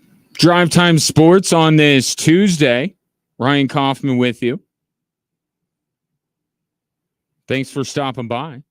Whether you're on your radio, online, or through the Extra Sports 1300 app, or whether you're watching on any one of our social media platforms. 719-24-7-1313 is the number if you'd like to interact with the show. Today has been much about the Denver Broncos, as veterans reporting today at training camp, and practices will be underway tomorrow. And that is the entire theme of the 3 stories that are driving the show today.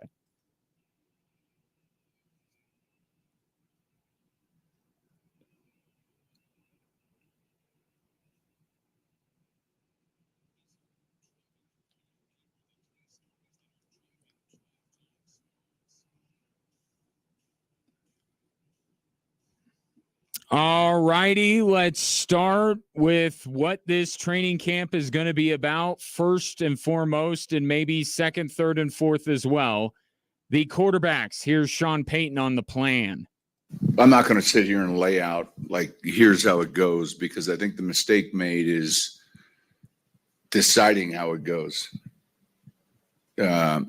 Organically, this my experience will.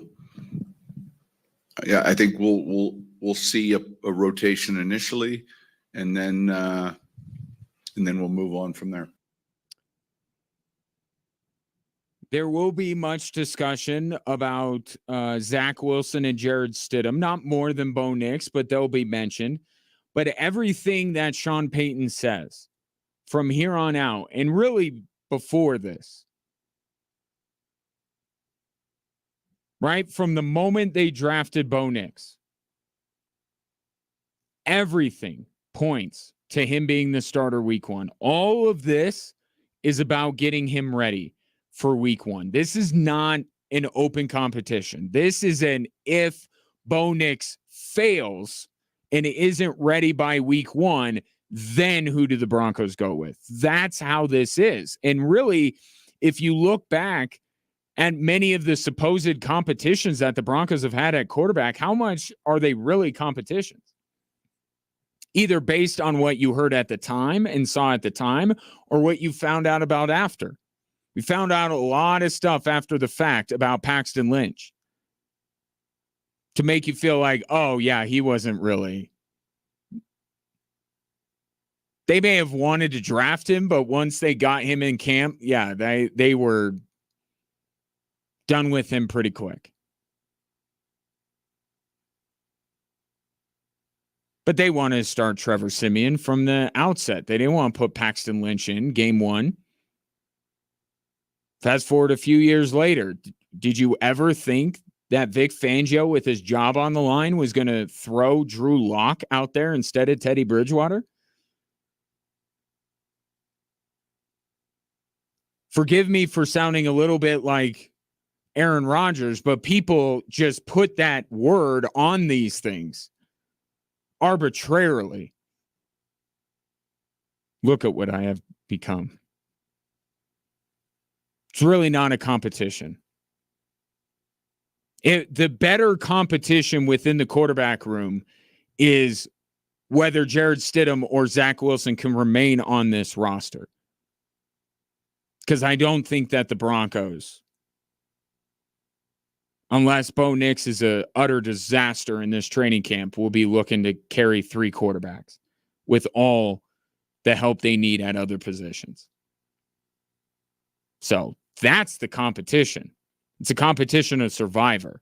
But when it comes to the starting quarterback, they're getting Bo Nix ready. Every rotation is about making sure that Bo Nix continues to progress the way that they want, because Sean Payton stuck his neck out there, put his reputation on the line. He said, not only am I taking this quarterback that many people are down on and many people think I reached for, but I'm also going to pound the table that we're going to win more than everyone thinks we're going to do. Well, they go hand in hand. The Broncos got to win to some degree. I'm not saying win a Super Bowl, but they got to win more than people think in order for people to be impressed with Sean Payton's job he's done in Denver. But they have to do that with Bo Nix. This is a pass-fail. If he passes, he's the week 1 starter. If he fails, he won't be. And if he fails, oh boy. But if you know anything about me, you know I am, if nothing else with the Denver Broncos, a cockeyed optimist. I think Bo Nix will do everything he needs to do to get this job, to get the job that Sean Payton is holding for him. I think he'll meet whatever criteria is out there. From there is when it gets interesting. Here is story number 2. Man, there were so many things that we felt strong about. We're excited for him. His consistency in how he played at a position we value. And it made sense for, I think, the player and the club. Sean Payton talking about what he liked about Quinn Meinerz. In fact, later in the press conference said that Meinerz was one of their best players in the spring. Quinn Meinerz is not his guy, and we know that Sean Payton has done much house cleaning to make sure he's bringing in his guys. Meinerz is a guy that he evaluated and it's like, nope, he can be my guy. And they rewarded him last week with a lucrative contract extension. But Sean Payton harped on it multiple times today. The most important thing is the offensive line. And I would take that one step further and say when you don't have a quarterback with the physical gifts of a Jaden Daniels or a Caleb Williams, your offensive line is even more important. And I think that the Broncos, for Bo Nix's sake, are doing the right thing and keeping that continuity together. You know, Zach Strief, the offensive line coach for the Broncos, said something during the spring. He says, even though they're a unit, you look at them the same as you look at any individual player. Like you need time. This is going to be essentially year 2. If Alex Forsyth is the successor to Lloyd Cushenberry, even though he wasn't starting last year, he was on the team. This is the second year of this offensive line unit together. And Zach Street said, really, you see an offensive line blossom year 3. But this was a good offensive line last year. I expect them to make strides this year. And outside of Sean Payton, that's the best thing that Bo Nix has, is this offensive line that may remain intact for the foreseeable future.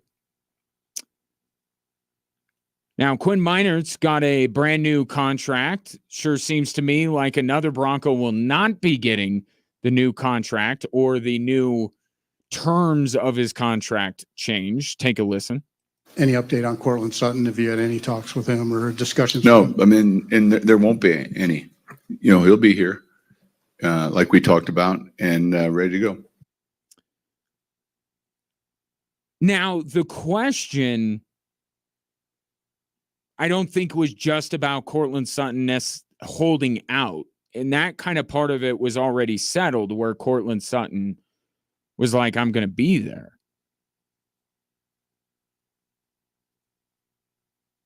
And this is kind of what I was thinking when the reports came out that Cortland Sutton was going to hold out of the non-mandatory part of training camp. See, Cortland Sutton knows I won't be there for the non-mandatory stuff, but I got to be there for the mandatory stuff because it's mandatory. Aaron Rodgers, are you listening? But he said for the mandatory things, he would be there.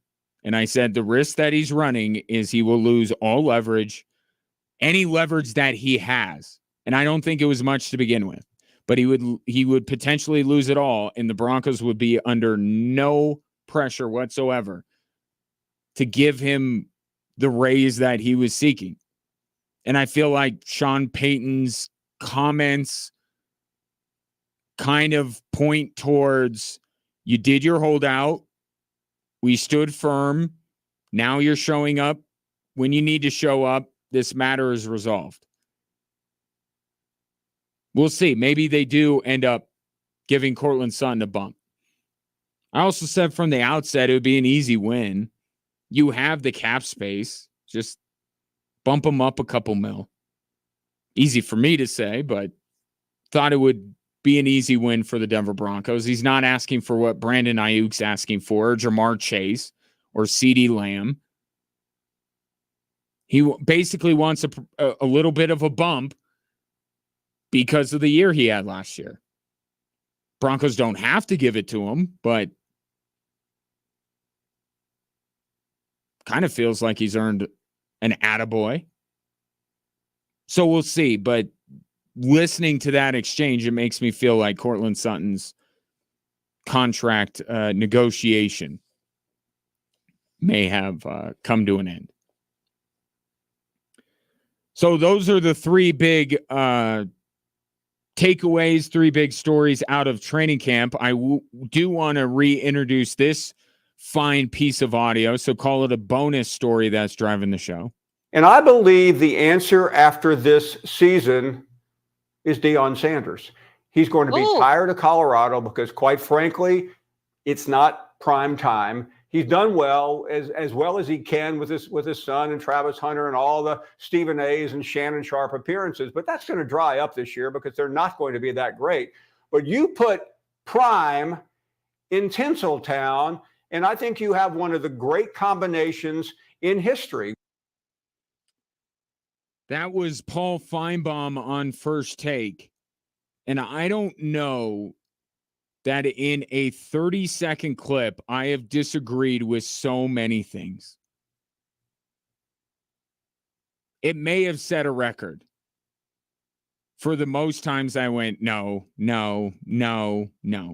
Okay, first of all, Deion Sanders is not going to grow tired of being treated like a god in Boulder.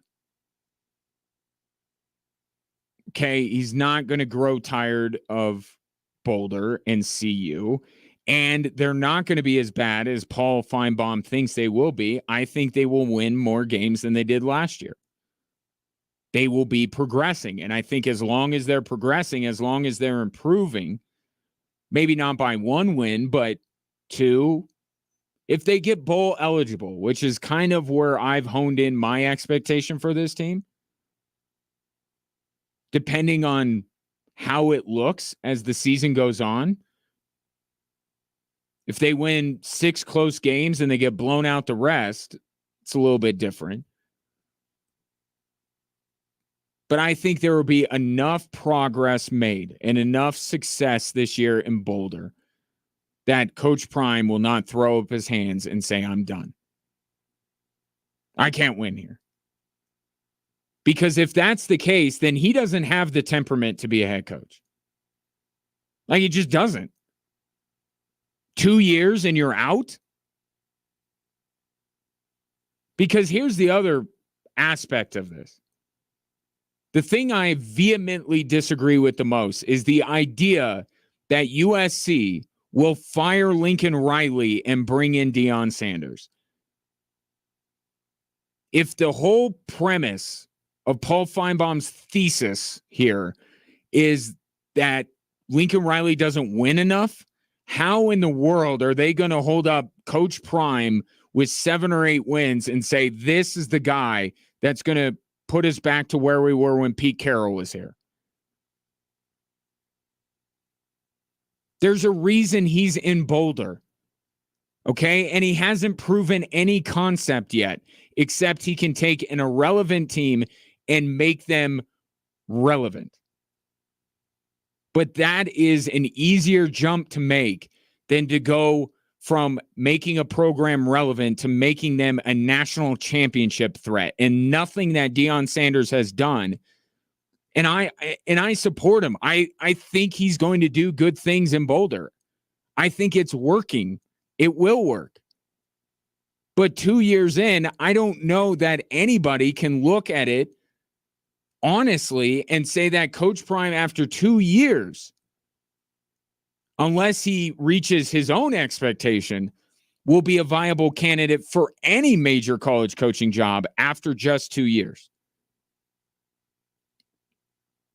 To say nothing of the culture fit. And I get it. It's Deion, it's primetime Hollywood. It seems like it makes sense. But you know as well as I do the way he runs his program, what he asks from his players, the way he operates, his belief system, all of that stuff doesn't seem like a great fit in Los Angeles.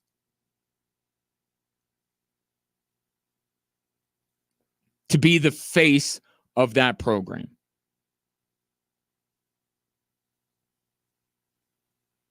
I don't see it. I don't see any major college program being interested in Deion after only 2 years in Boulder. And I don't see why Deion Sanders would look at what's available to him and say that giving CU at least 1 more year wouldn't be the best course of action. There's literally nothing in that 30-second clip that I agree with. And just know that when national college football types start to talk about how Deion Sanders can't be successful in Boulder, just know, not saying this is 100% the reason, but just know that there is a motivation from some of these talking heads in college football to get Coach Prime to one of the programs they like to cover. They don't like the idea that he's in their minds, and Paul Feinbaum has basically said this, the middle of nowhere in the 3rd best conference in America, and there's probably a pretty large divide between number 2 and 3 on that list. They don't like that he's in Boulder. They don't like it. Some of it is because they don't think that he's going to win there and he could be more successful elsewhere. And it, it's a sentiment I can't completely disagree with. If he's looking to win a national title. But they don't like that all this attention's in Boulder. They want him to be in an easier territory to cover. Put him at Oregon, put him at USC, put him at Georgia, put him at Auburn. SEC or Big Ten. That's where college football is heading. At least get CU. I think they would be happier, and maybe St. Wentz be saying some of these things if CU would have gone to the Big Ten instead of the Big 12. But some of this motivation is they love the Deion Sanders story. They want to talk about it, but it seems so outside of the conferences that they talk about. That's like, we're talking SEC and Big Ten and the race for the national championship, da-da-da-da-da. And, oh, by the way, we got to take this sharp left turn and talk about what Deion's doing in Boulder. They don't like that. They want him to be in their region, their conferences. 719-24-7. 1313. Take your thoughts on the now 4 stories, I suppose, that are driving the show. Other news out of the NFL, the thing that you knew was going to happen is going to happen. How's that for a tease? Stick around.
Meant to mention this earlier. Congrats to Brett, who won the tickets to see the Switchbacks on Friday night. I'll communicate with you shortly, Brett, but congratulations are in order. So from now on, anytime any idea is brought up in any sport, and you should have been doing this already, but I take some of the responsibility in not making you aware of this sooner. Anytime any idea is merely floated by a sports entity, you need only ask one question. Will it make them more money? And if the answer is yes, then just know that it will be done, especially when it comes to expansion of things. College football playoff. It's going to stay at 12 teams for about 5 minutes, and then they're going to expand it further. They're not even letting a 12-team playoff sit for a little bit, see how we like it. Maybe it's the superior format. They don't even care. They're breezing right through it, and they're going to expand in the next couple of years. NCAA basketball tournament, arguably the closest thing to a perfect sporting event that we have. March Madness. They've already expanded it, right, to these play-ins that no one cares about. And now they're going to expand it even further. Until I'm pretty sure one day in my lifetime, every single college basketball team and maybe even a few JUCO squads are going to be invited to March Madness. And we should have known that when the idea was floated for the NFL to go to an 18-game season, it was absolutely going to happen. And there was nothing that could stop it. But until now, it was just, we're playing with it. We're thinking about it. We don't know. Maybe not. Now the conversations are going on at a very high level. This is going to happen. In fact, this isn't that different than what college football has prepared us for when it comes to the playoff. Going from 17 to 18 was always in the works. It was thrown out there when the idea of going to 17 games was thrown out there. They weren't going to stop. And Roger Goodell said it just a few weeks ago, that he thinks if they take one preseason game away and add a regular season game, that's a win for everybody.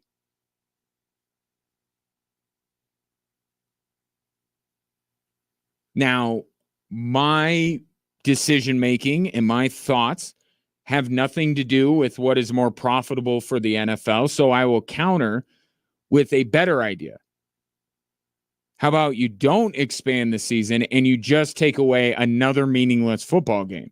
Because essentially what you're doing is taking a completely meaningless football game and now attaching it to the part of the season that counts. We've already come to figure out that week 1 means nothing. The first month of the season means virtually nothing. And now that season is going to be elongated by an entire another week.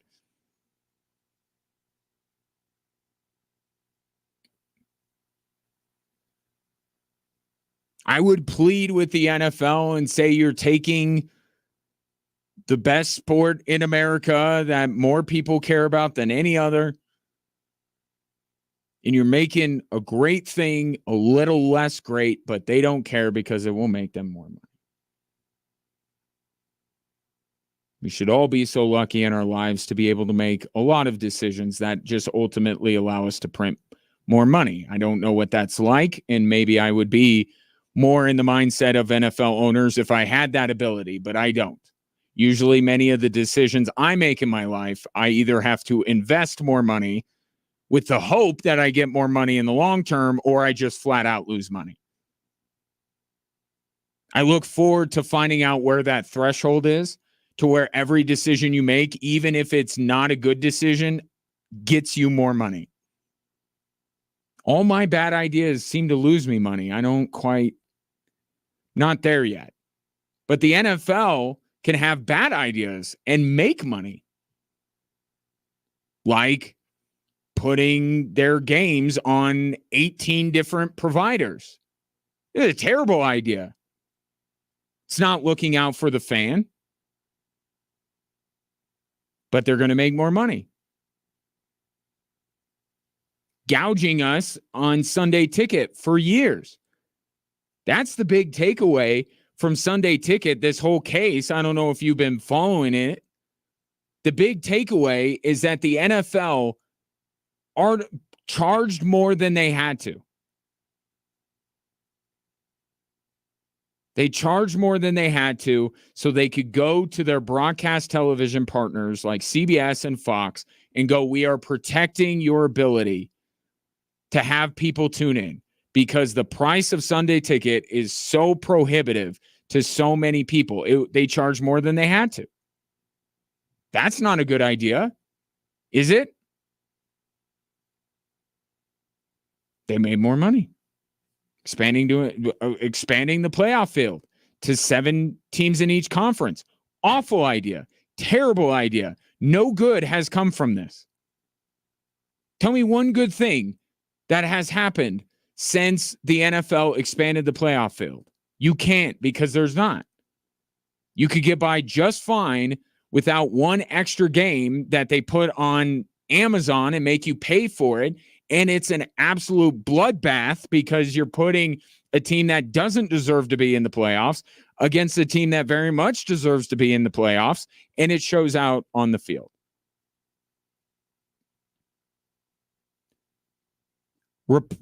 They'll say, hey, we're taking away something you don't care about and adding something you do.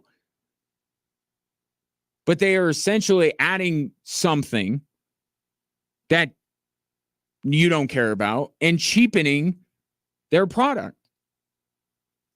Now, however many weeks you think in the grand scheme of things are not relevant, depending on who your favorite team is, right?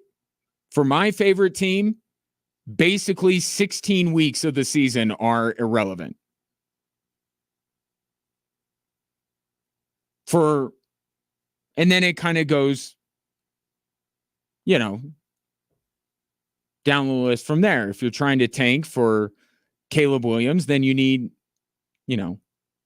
every game matters. If you're the Kansas City Chiefs, not every game matters. In fact, the first month, 2 months, half the season, 10 weeks, 11, 12, they don't really matter.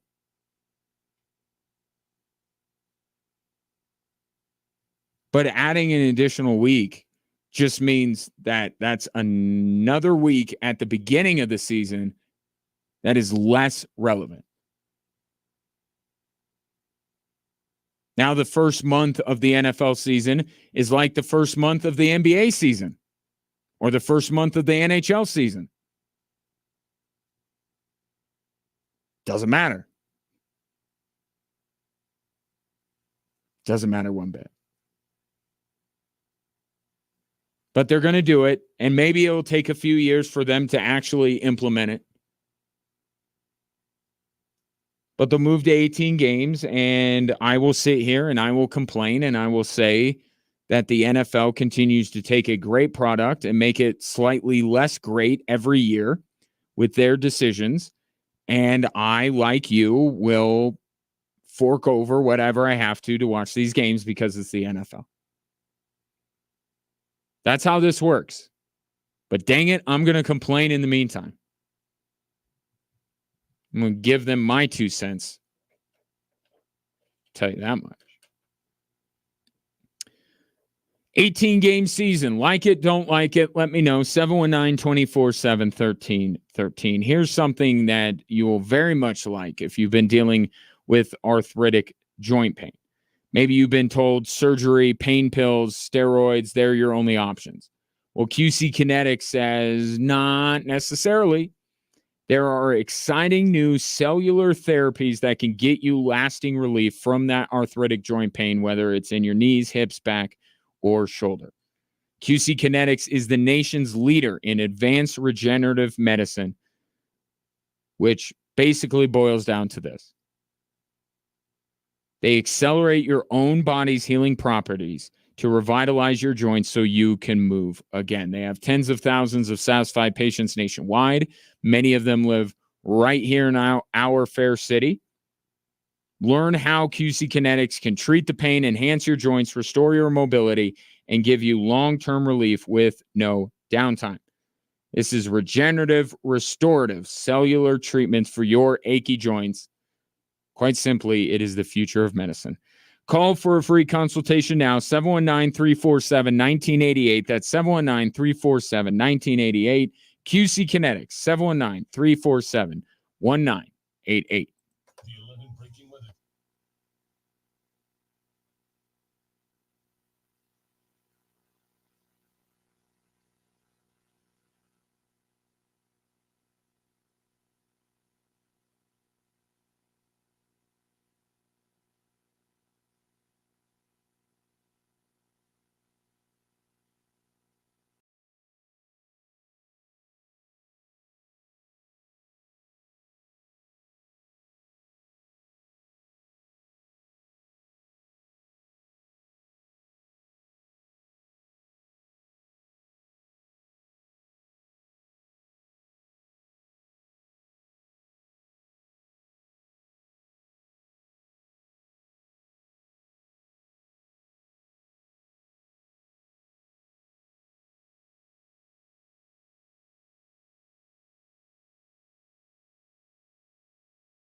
If you're often feeling tired, lacking motivation and drive, maybe you gained some weight or lost some of that muscle you worked so hard to build. These could all be signs of low testosterone. Don't wait. Find out. At Low T Center, they make it easy to get your levels checked. It's a simple blood test, and with their on-site lab, you'll get results back in about 25 minutes. They're not your typical doctor's office. Their physicians specialize in treating low testosterone with customized treatments for each patient, including for the established ones. They also offer a convenient physician-monitored self-inject treatment plan that ships directly to your home each month without the need to come in for weekly visits. So get back to your best. Go to lowtcenter.com to book your appointment online today. That's lowtcenter.com. Low T Center, reinventing men's healthcare. What did I miss? Text from Steve G. I missed. Want to get to that. With all the QB sacks last year for the Broncos, the need for an upgrade in the O-line was paramount. Just hope the guard is worth his money. Quinn Meinerz says, I do believe that. I think McGlinchey was. Ben Powers, I thought was, and I got a little... it'd be interesting to see with him this year. I think that... I think he'll have a bounce back year. Yes, I think they're worth it. The only question now is who do they get to play center? But it is down the list of importance when it comes to the offensive line. And then you got to figure out is why doesn't Garrett Bowles have an extension? But he's under contract for this year. So as far as this year goes,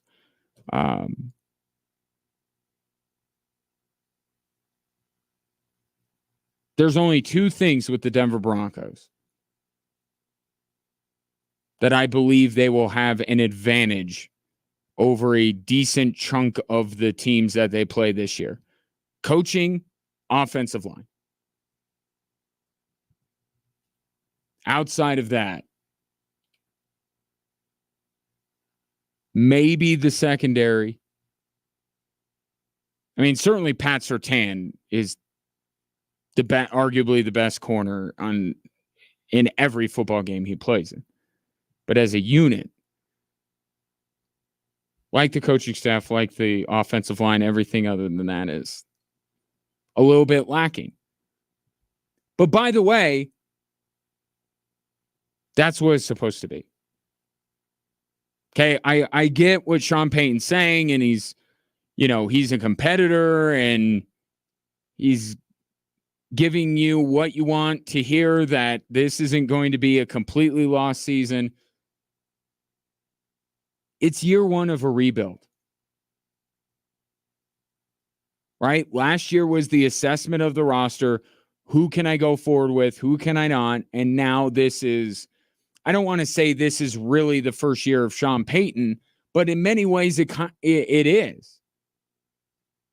Right? He's been able to bring in more of his players, get out the players that he doesn't want, and now you begin. And 4-13, going back to the USA Today projection, is not completely unfair. It's really not.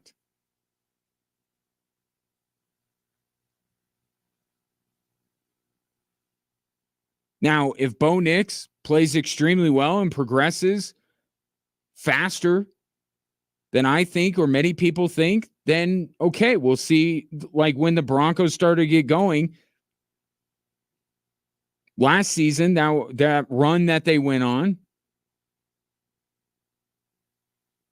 like that wasn't for a while.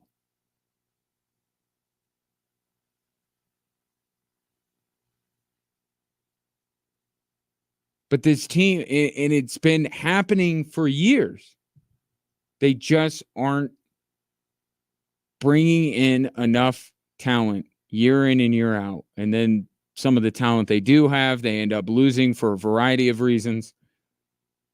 It's just not a good football team. I think the sooner people set their expectations accordingly, the more that this season can actually be quite pleasant by following along with Bo Nix's development. But this is year one of a rebuild.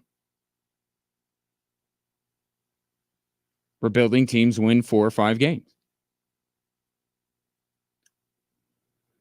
Other news items of note, apparently, and we may figure this out by the time the Olympics are over, that the second best team to Team USA in the world is the WNBA All-Star team.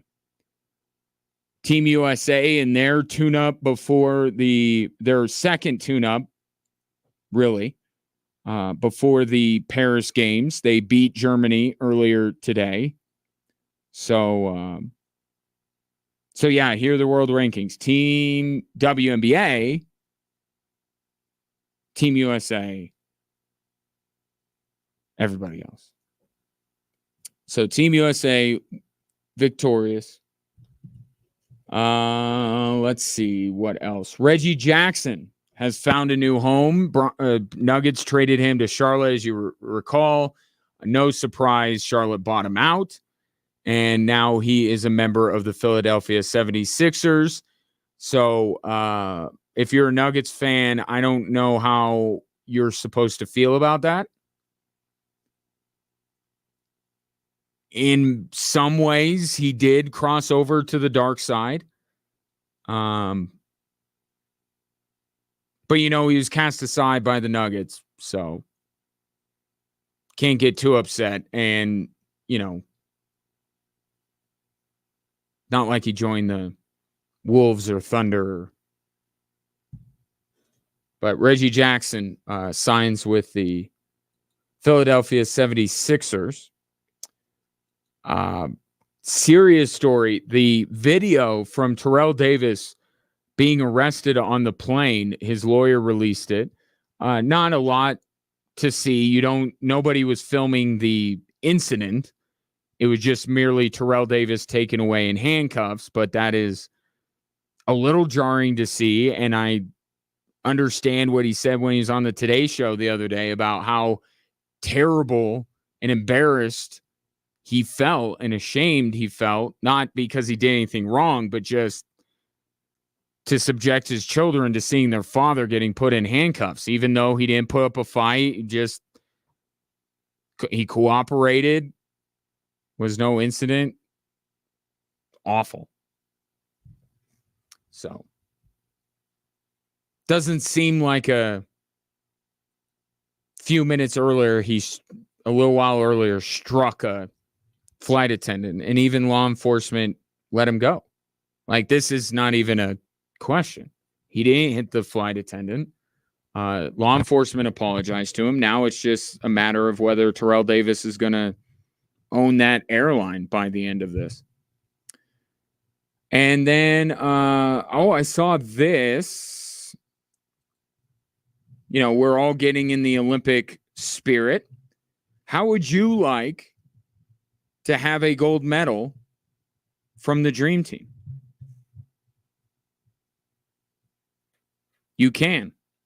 Clyde Drexler, who famously was chosen over Isaiah Thomas when Isaiah Thomas felt he met the criteria for selection.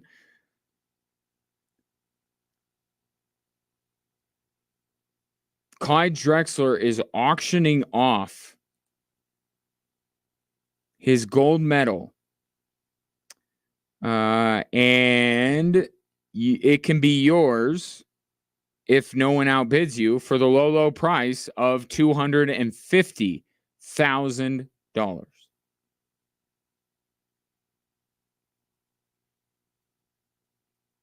$250,000 is the opening bid. That thing will fetch well over $1 million. Couple million, probably $3 million. Which always, whenever a story like this comes out, it always begs the question, what piece of memorabilia, if money were no object, would you like to have? Now, I would say I am a sports memorabilia collector. I don't do it quite as much now because my children take all my money, but I'm not opposed to buying something. I do think it's cooler if you can kind of get something, catch a ball at a stadium or get an autograph in person and not buy it. I mean, there's levels to this. But I wouldn't be opposed to buying memorabilia. If I could buy any piece of memorabilia, man, a Dream Team medal would be awesome.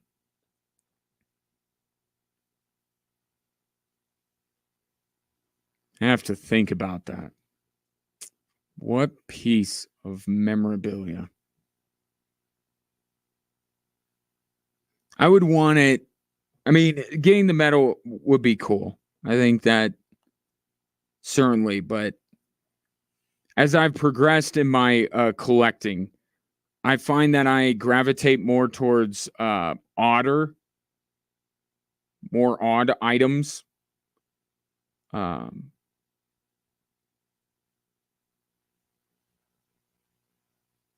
don't know. I want to go too on like the piece of Evander Holyfield's ear. Like nothing like that, but something. It would have to be something from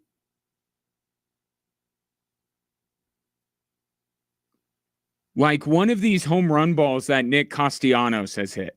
Somebody must stop Nick Castellanos. The other day, President Biden says he's not running for president. Guess who hits a home run? Every single time. In fact, I am tired of watching that happen and me not benefit from it.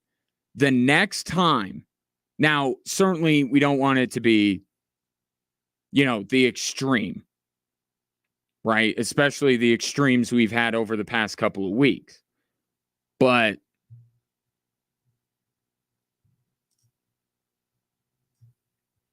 if there was an unfortunate hot mic moment for somebody, like maybe a home run ball for Nick Castellanos that day.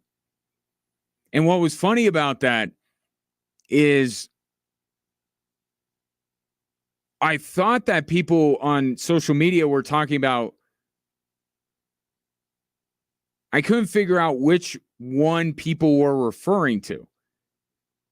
Because that same day that President Biden announced he wasn't going to run again, the CW announced that Tom Brenneman was going to do football games, because they have the, I believe, ACC contract. His return to somewhat major broadcasting after his incident, and that's what started everything with Castellanos, right? Like that would be something. Like one of these, maybe I just go out to, I set out for the rest of my days or for the next couple of weeks, because I get bored of things easily, to go and procure all of Nick Castellanos' home runs from these days with significant and more often than not negative news.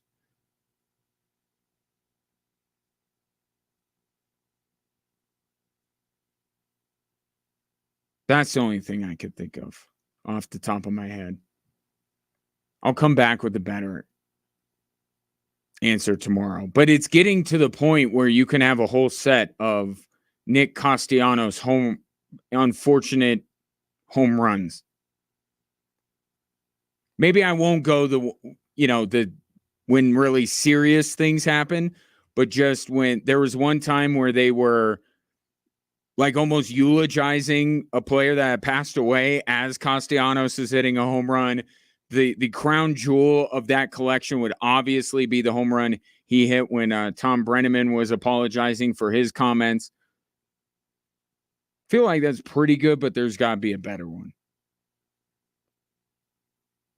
The football that, not that I had any skin in the game or anything like that, but how about the football that Scott Norwood missed wide right. Like, that's what I would want. I would want a piece of sports. And I'm not a Cowboys fan, and I'm not anti-Buffalo Bills.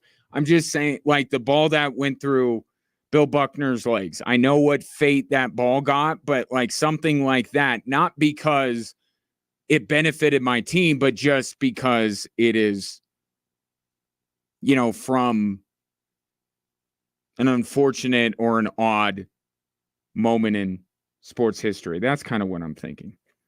But hey, if money were no object, I would just buy the 92 Dream Team medal and complete my Nick Castellanos home run ball set.